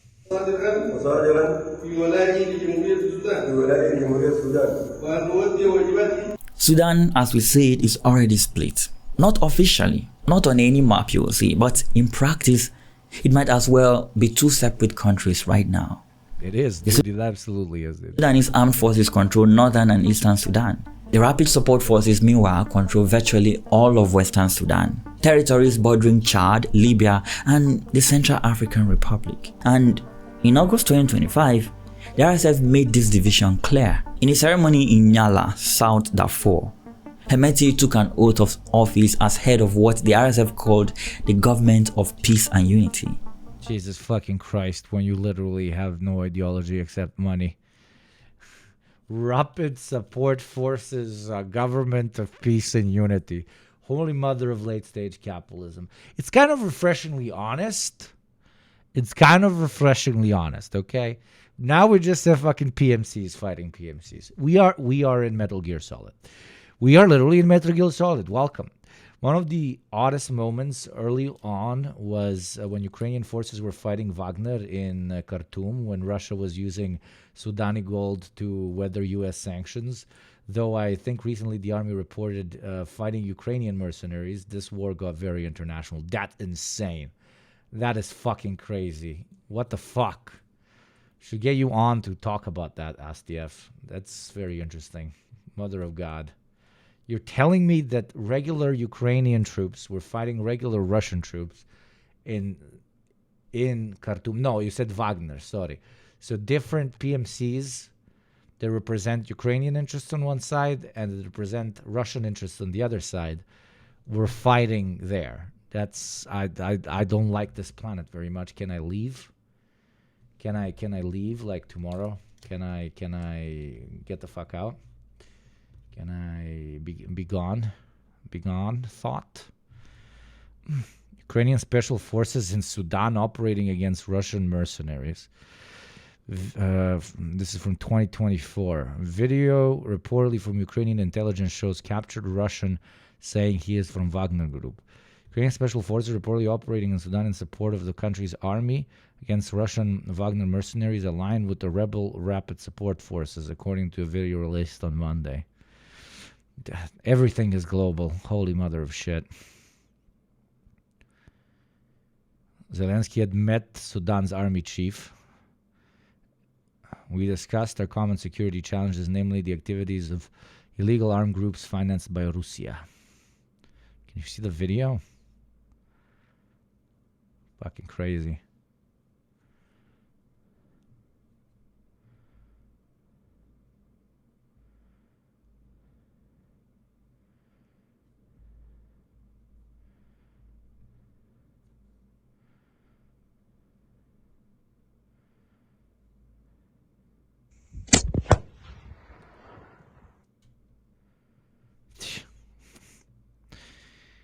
What blowback? It's just a constant planet spinning in blow after blow.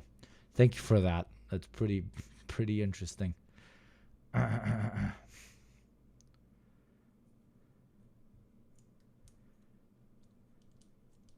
Russia supports the SAF probably because the RSF was mainly supported through Wagner.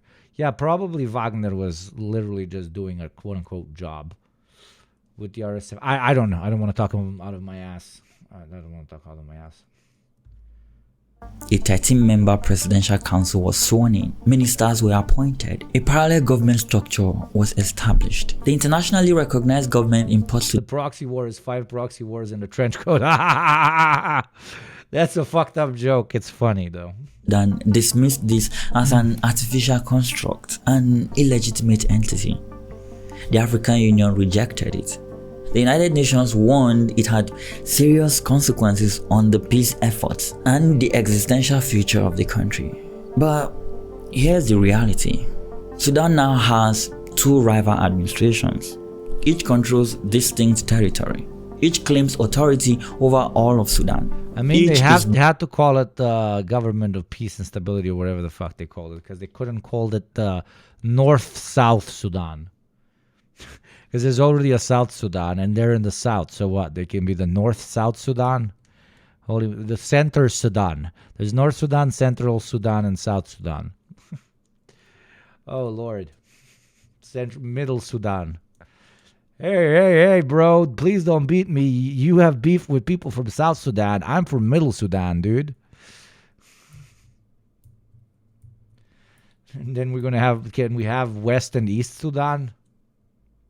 Backed by different foreign powers, and it shows no sign of compromise. This raises a critical question. What happens if Sudan formally splits? And more importantly, who benefits? Let's start with the obvious winner, Hemeti and the Rapid Support Forces. If the RSF consolidates control over Western Sudan as a separate state or autonomous region, they achieve everything they are fighting for. They don't have to surrender to Khartoum. They don't have to integrate into the national army. They don't have to give up their weapons or face justice for atrocities committed during the war. And most importantly, they get to keep the gold. The RSF now controls most of Sudan's major gold mining areas, including the Jebel Amma mines that generate hundreds of millions of dollars annually. A separate RSF-controlled entity means those resources remain exclusively theirs. No sharing with a national government. No oversight from democratic institutions. Complete control. For Hemeti personally, it means he becomes a head of state rather than a wanted war criminal. He would gain international legitimacy instead of an ICC indictment. He would have control of a resource-rich territory instead of exile or prison. But Hemeti isn't the only winner if Sudan splits. We have the United Arab Emirates. If you want to show how goofy Ukraine's role in Sudan got, Sudanese army soldiers wished the head Sudanese army soldiers wished the head of Ukraine's military intelligence a happy birthday once. Oh my lord. And are the SAF now working with the Russians, apparently? Some chatter said. This is insane. This is so funny. Oh my god, this is so funny. Oh, I know him, dude.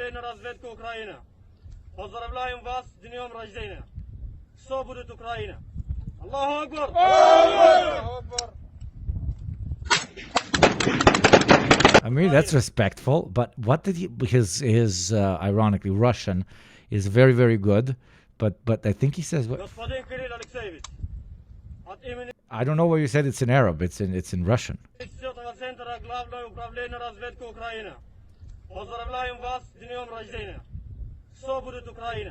He says everything will be Ukraine. Все будет Украина. Is this no? This is a Sudanese dude, or maybe a black Ukrainian. I don't know. He says все будет Украина. Everything will be Ukraine. So Sudan as well, as we all know, chat. Russia is Ukraine. Europe is Ukraine. America is Ukraine. Sudan is Ukraine. Everything is Ukraine except Kosovo. Kosovo is Serbia. I don't know if you know that joke. It's a pretty funny joke. It makes fun of all the groups involved, of course. They're congratulating him for his birthday. I know, my friend. I speak Russian. But I couldn't understand. He says, все будет Украина, блядь. Что, блядь? Everything's Ukraine. You get a Ukraine. You get a Ukraine. Everything complete. Everything Ukraine. After the war, when Trump goes to do his peace walk in Kiev, he's going to be like, everything Ukraine. Don't globalize the Intifada. Globalize Chernobyl.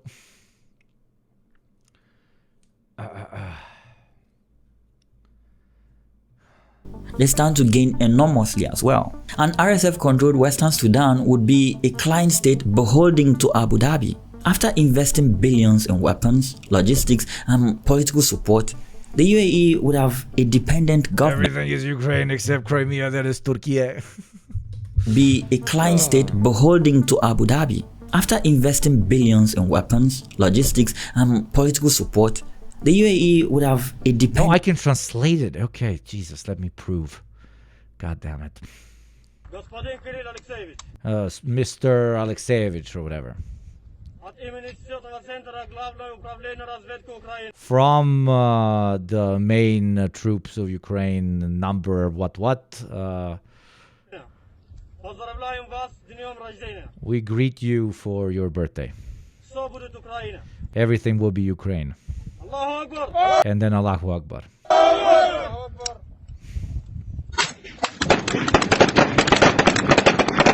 That's it. There you go. Have I proven I speak every language ever known to man yet? Mein Deutsch ist scheiße, aber ich verstehe alles. Government controlling vast gold deposits. What is current?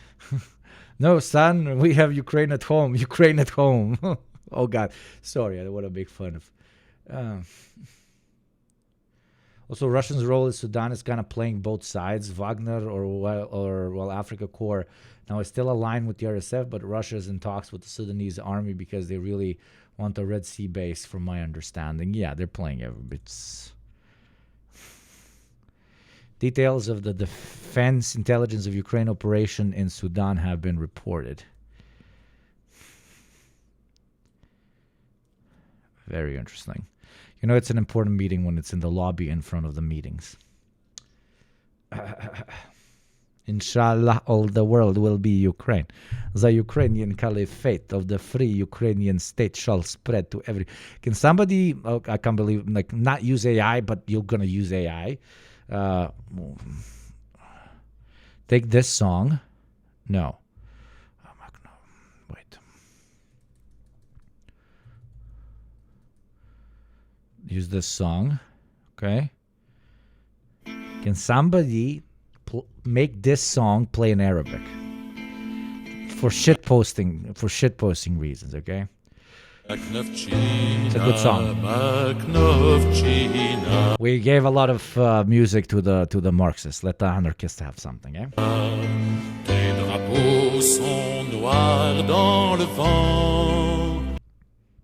What the fuck was it in French?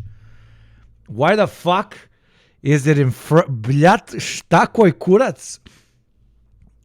Another anarchist L. God damn, dude, can't you just sing it in Ukrainian or Russian or something?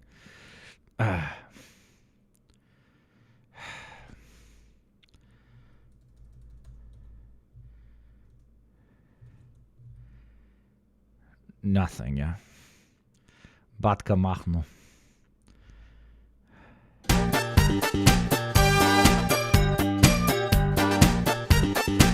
Posted 4 years ago on the Russian musician. Well, that aged like fine milk. Oh, yeah. Дремлет село, мошки бьются о стекло. Звезды светят и луна, а в округе тишина. Мертвые с косами вдоль дорог стоят, дело рук красных дьяволят. Мертвые с косами сбросили царя, занималась алая. Занималась алая. Эх, заря, заря, заря. Алая заря. Scarlet Dawn. In an alternate universe. They said, okay, I understand your argument, Lenin. Unless we properly equip these lands, the Germans will be able to very easily conquer them. That is a great argument, Lenin. Let us shake hands. Will you, when you station Red Army troops, allow us to develop our alternative class-conscious project here while we contribute to the defenses of the territory? And then Lenin goes, absolutely, why not? Let us shake on that, my friend. I wish, dude. I wish. Low-key, something could have been thought up, like one state, two systems type of shit with the free Ukrainian territories. I genuinely think so. But they were far too, no. Which I get from their point. They were being principled in their analysis, right? I get from Lenin's point. He's like, dude, if I let you just do your fucking chill bro anarchism thing here, the Germans will literally kill you in 2 weeks. Like, they're already deploying in the north of Russia from the States. Okay? Like, they're going to kill us all. And you know, so that was his perspective. And then for Ukrainian people's perspective, the Ukrainian anarchist perspective was, yo, bro, but we don't want to do your state thing, dude. So, it's unfortunate. It's unfortunate. Currently seen as an illegal smuggling operation, conflict gold flowing from Darfur to Dubai could be formalized into a legitimate trade agreement. The UAE could negotiate favorable mining concessions. They would even have exclusive export rights, infrastructure development contracts, all the benefits of neo-colonial resources. Guys, you can have a particular opinion, but as principal Marxists, you should understand that the material conditions that motivated the perspective that the Makhnovistas had as well. Right? Come on, no fucking infighting in chat, please. I don't fuck with that shit. Anarchists are very, very welcome. Extraction without the criticism that comes with direct occupation. Strategically, an RSF-held Darfur provides the UAE with a foothold in the Sahel region, that vast band of territory across Africa where instability creates opportunities for external powers to gain influence. The UAE could establish a military presence, build air bases, position itself as the dominant external power in Western Sudan. And the precedent matters. If the UAE successfully helps carve out a client state from Sudan, it validates their entire proxy warfare strategy. It proves that with enough money and weapons, you can reshape African borders to serve Gulf interest. Other warlords in other conflicts will see this and know that... Is that me? What the fuck? To serve Gulf interest. Other warlords... Is that me? In other conflicts will see this and know that the UAE rewards those who serve its strategic objectives. The fuck? But I have internet. You guys can hear me, right? YouTube being based, as always. October 20 reality. CIA got the Sudan now has two rival administrations. Each controls distinct territory. Each claims exile or prison. But Hemeti isn't the only winner if Sudan splits. We have the United Arab Emirates. They stand to gain enormously as well. An RSF-controlled Western Sudan would be a client state beholden to Abu Dhabi. After investing billions in weapons, logistics, and political support, the UAE would have a dependent government controlling vast gold deposits. What is currently seen as an illegal, literally a vassal state, my dude. But the brilliance and the evil of that whole operation is that the vassal state cannot rebel because their whole economy is based on exporting gold to one particular country. That's what I'm trying to put across here, that it's going to make the RSF permanently dependent on the UAE, which will indirectly render the RSF quite literally just another UAE territory. smuggling operation, conflict gold flowing from Darfur to Dubai could be formalized into a legitimate trade agreement. The UAE could negotiate favorable mining concessions. They would even have exclusive export rights, infrastructure development contracts, all the benefits of neo-colonial resource extraction without the criticism that comes with direct occupation. Strategically, an RSF-held Darfur provides the UAE with a foothold in the Sahel region, that vast band of territory across Africa where instability creates opportunities for external powers to gain influence. The UAE could establish a military presence, build air bases, position itself as the dominant external power in Western Sudan. And the precedent matters. If the UAE successfully helps carve out a client state from Sudan, it validates their entire proxy warfare strategy. It proves that with enough money and weapons, you can reshape African borders to serve Gulf interests. Other warlords in other conflicts will see this and know that the UAE rewards those who serve its strategic objectives. Libya No, dude, okay, no, dude, that part of the video just glitches out. Cairo has backed the Sudanese armed forces and views Buran as a more reliable partner than Hemeti. Egypt's primary concerns include control over Nile River waters, preventing refugee flows into Egypt, and blocking Turkish and Qatari influence in Sudan. A partition that leaves the SAF in control only of northern and eastern Sudan might serve some Egyptian interest. Cairo would maintain a friendly government controlling the crucial Nile Valley, but Egypt would lose influence over Western Sudan entirely. The potential for continued instability, refugee flows, and spillover violence would persist. Western powers face difficult calculations. The United States, United Kingdom, and European Union have formally supported Sudan's unity and opposed the parallel government. But some Western analysts acknowledge that partition might be preferable to indefinite war if it could bring stability and allow humanitarian access. They're gonna definitely pitch partition as a means to fucking stabilize everything. Of course they fucking will. Administration announced an approach to Sudan in early 2025 that appeared to incorporate it into a larger regional peace framework. But whether this accepts partition as an outcome or insists on maintaining unity remains unclear. For ordinary Sudanese, partition would bring mixed consequences at best. For ordinary Sudanese, they're fucked from every fucking angle, no matter what decision is made. Same way like ordinary Ukrainians are fucked no matter what fucking decision is made when it comes to the negotiations on that fucking table. Everybody's fucked. It's called fucking nation states and representatives of nation states participating in reactionary conflicts. For fuck's sakes, it's a lose-lose every time. No war but class war, baby. There's a reason we say that shit. If partition ended the fighting, that would provide immediate relief from violence and civilian casualties. Humanitarian aid could finally reach populations cut off by the war. People could begin rebuilding shattered lives. Until will the RSF leave others if there is a partition, or will they continue to massacre innocents? I mean, depends on what kind of legislature they put in place once they partition, because there are sources that confirm that pretty much the RSF forces are motivated into mass slaughter, not because of particular ideologies, but because it's the economic model of the RSF. What do I mean by this? They inherited the model that was used back in Darfur and so on, which is if you take a thing, it's yours. So you can take humans, you can take land, you can take houses, you can take cars, or you can shoot them if you no longer need them.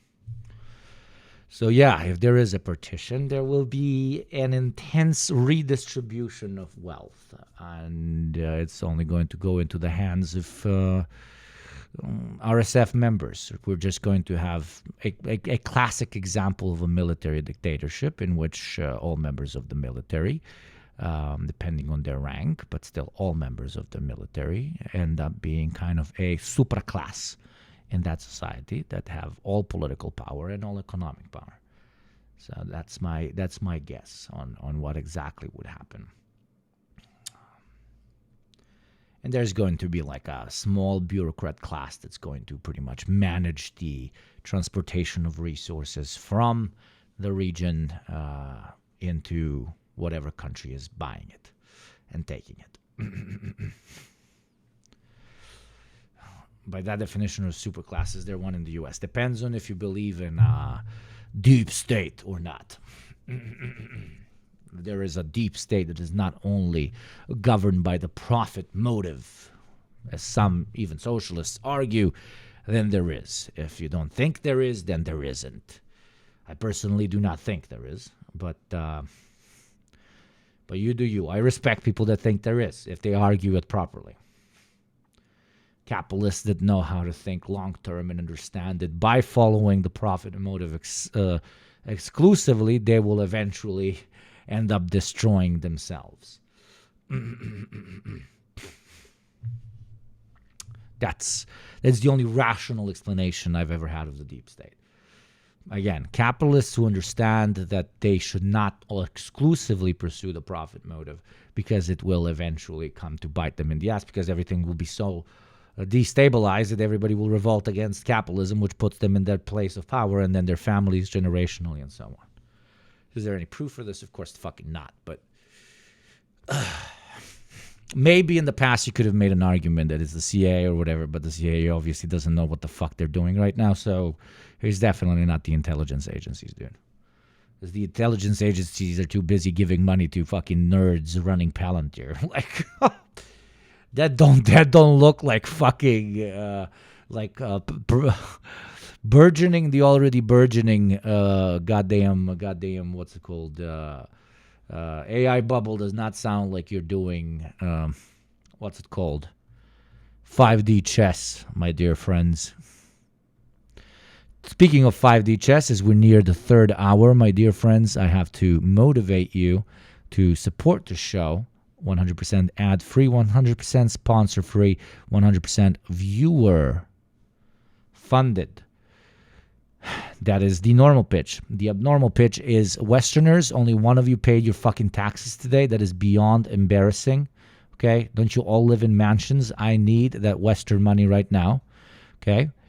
Because beautiful developing world chatters, like Hail Beelzebub, indeed, hail him, over here, pay their fivers. Thank you very much, my dear friend. Can I see some more developing world chatters showing Westerners that you hold up the entirety of the sky with your 5 gifties versus the other motherfuckers? And of course, the third pitch is to individual people. If you can support the channel, you're based by subscribing yourself or by using your free Prime. Okay, we have we have a battle here. Okay. We have a Westerner, Polky, coming in and being like, here's a tenor. How are you going to respond to that, developing world chatters? We got 2 Westerners in here saying they got bigger bang for their buck. Are you just going to sit there and allow Westerners to outplay you just because they're wealthier? Is this what you're going to do? Thank you, Polky, very much. And Beelzebub, of course.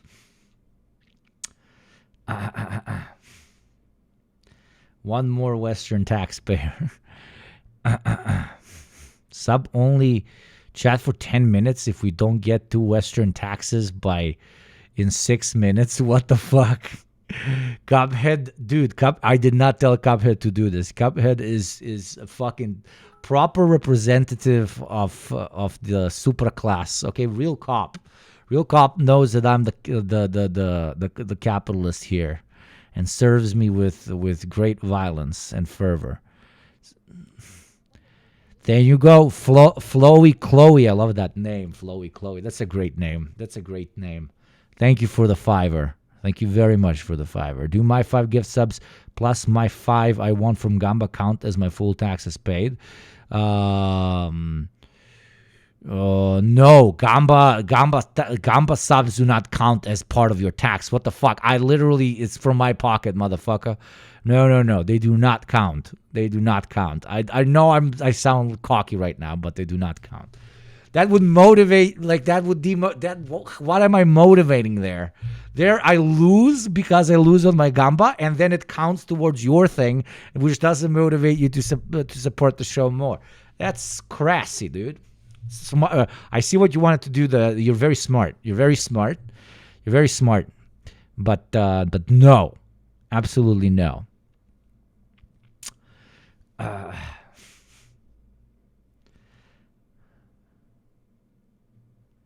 Another warlord decides he wants his own partition, and then we are back at it all over again. Another thing to note here is that partition would establish... Kubashi's about to fucking sub only the chat unless we got one more Westerner in here.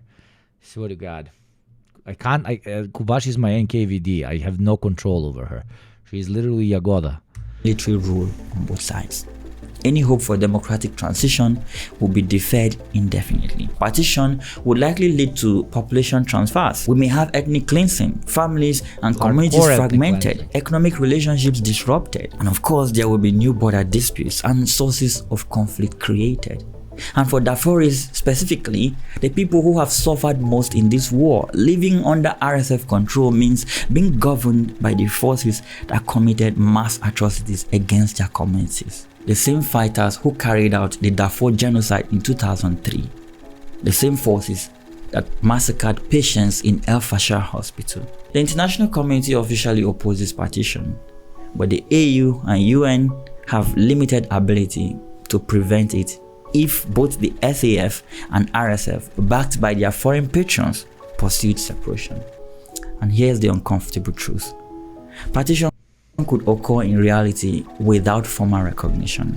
If the current territorial division persists for years, with competing governments each controlling distinct regions, Sudan is partitioned in practice regardless of what international law says. It would be like Somalia, where Somaliland has functioned as a separate entity for decades despite lacking international recognition. They would have different governments, different territory, different reality on the ground. The most likely beneficiaries of partition are the military leaders themselves, Boran and Hemeti, along with their foreign backers, while the greatest losers would be the ordinary Sudan. Well played, Rio. Well played, you beautiful motherfucker. You saved chat from sub only, okay? My Beria couldn't Beria the shit out of you. Cuphead, also known as Beria, is what we shall call her today. Good job, Rio. Everybody thank you, Rio, because you would have been subcocked.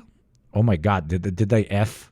Did I F the second that went in? Jesus Christ, am I effing? I'm not effing anymore. Okay, I'm here. Good job, beautiful. Rio, you beautiful motherfucker. Very good job. Very, very, very good job. What's this? Fuck it.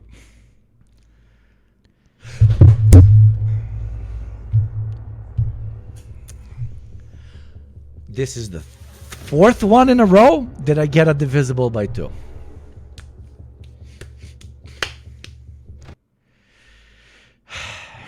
Yeah, I lost a lot of money that day. That was a lot of fucking money. Wait, 35% off gift subs? Shobya, is that just for me? Motherfuckers, 25% off gift subs? Sure. Why didn't you tell me this? Nobody told me this. Yeah, I got 35% off gift subs. What the fuck are you? Ends in 4 days. Gift bundles are now 35% off. Dude, I suck at my job sometimes, man. It's for everyone.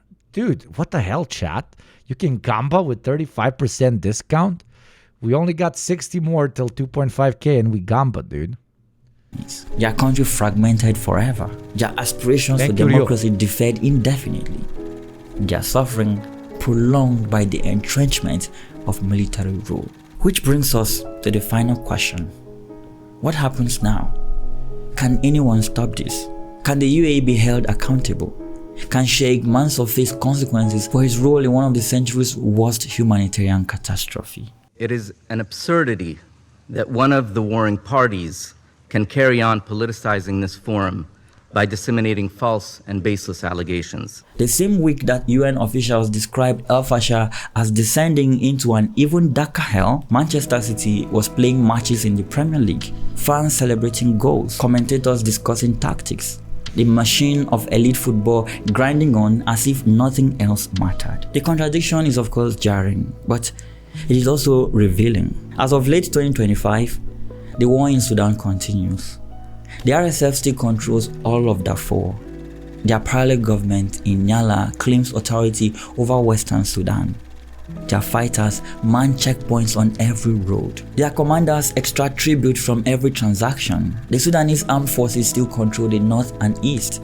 General Bran operates from Port Sudan, leading what the international community recognizes as Sudan's legitimate government. His forces conduct... Dude, while the SAF is of course not perfect, nor is any army on planet Earth, I would feel like I was so justified if I was in the SAF. I would feel like I was genuinely giving my life to real purpose and shit. Like, good luck to them, because RSF are traitors, RSF are people working for foreign interest, and RSF are genocidal fucking psychopaths. So all I'm saying is good luck to the young men and women and NBs of the SAF. I rarely give my like side choosy thing when it comes to national conflicts. I hate doing it because I don't think it's principled. I think it's LARPy. But in this case, like, holy fucking shit. 150,000 civilians? Are you fucking kidding me? And you're doing all of that so that you can just occupy the land and sell your resources for cheap to a foreign power? What in the absolute pieces of shit are we talking about here? But the saddest part about those pieces of shit became pieces of shit because of their own material conditions. Fucking got indoctrinated into the RSF probably since they were fucking 16. The only thing they've ever known is the RSF. They went to Yemen to fight for the RSF. Now they're back for the RSF. The RSF feels like a family. The RSF lets you shoot a guy in the head and take his house. Of course, they're all going to be loyal to the fucking RSF. And of course, they will not consider their enemies human because since the first moment they could, since their fucking brain developed when they reached adulthood, they've already been shooting people in the back of the head. So it's an Ouroboros. It is. It is. Airstrikes on RSF positions. The war grinds on. And the weapons, of course, they are still flowing. You can track the RSF's evolving. Is there a left-wing revolutionary front to Sudan we could potentially support? No, my friend, I haven't seen one. Capabilities on the battlefield, and no, someone is still arming them. Gold is still flowing out of Darfur. Please, if you haven't already subscribed to this brilliant channel, you're genuinely a cunt. Like, I'm sorry. Like, I don't like you. Like, come the fuck on. This video is fucking incredibly well made. It's just like shills from the BBC or CNN would probably charge like $150,000 to make this documentary. Dubai. The smuggling networks haven't been disrupted. The front companies in Dubai still operate. The financial loop that turns gold into weapons and weapons into territorial control, it continues. In Manchester, fans still fill the Etihad Stadium. Manchester City continues competing for trophies. The City Football Group continues expanding globally. But here's what is impossible to ignore anymore: the contradiction. On one hand, there is the public Sheikh Mansour, the transformative football club owner who elevated Manchester City to unprecedented success.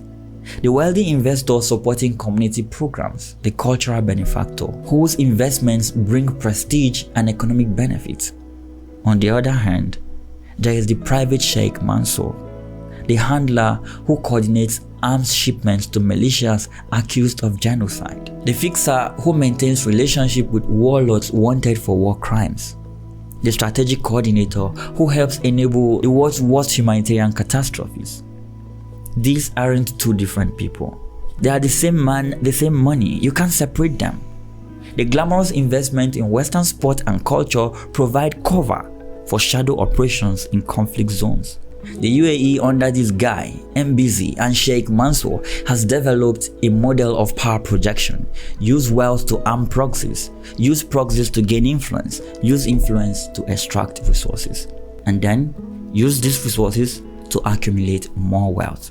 And use that wealth to build soft power through sports, through cultural investments, through economic integration, which creates a system that insulates from consequences.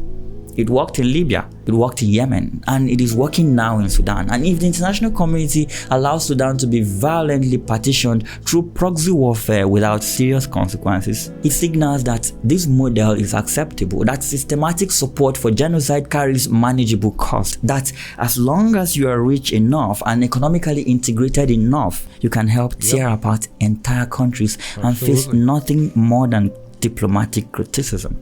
The future of proxy warfare might look a lot like Sudan. Not state against state anymore. Not armies in uniform fighting according to Geneva conventions, but militias armed by foreign powers, warlords coordinated through encrypted phone calls, resources extracted while populations starve. And all of it wrapped in enough deniability that the international community struggles to respond.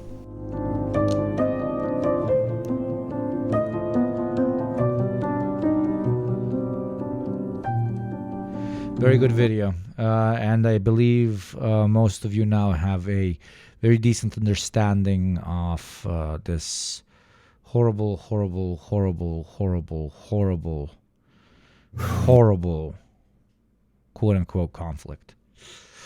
Capitalist contradictions brought to their normative revelation, which is, just buy an army, bro. What do you mean, bro? Yeah, just buy an army. I just bought an army. Wait, what do you mean you just bought it? Yeah, I bought it. I bought the army. The army, it's fine. Yeah, and they just rip out gold from the ground and they send it to me. What do you mean they just rip out gold from the ground? Yeah, it's crazy. Like, sometimes they're like, can I have big gun? And I'm like, okay, if I can send them big gun. How do you do that? Like I made like 2 hospitals, but we just...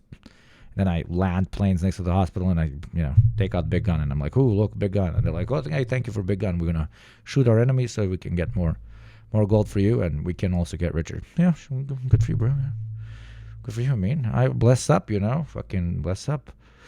We can't only let Westerners, as they're normally defined, do imperialism. We got to do imperialism ourselves, right, bro? Yeah, bro, let's fucking go, bro. Let's fucking go. Represent, motherfucker. Let's do it, bro.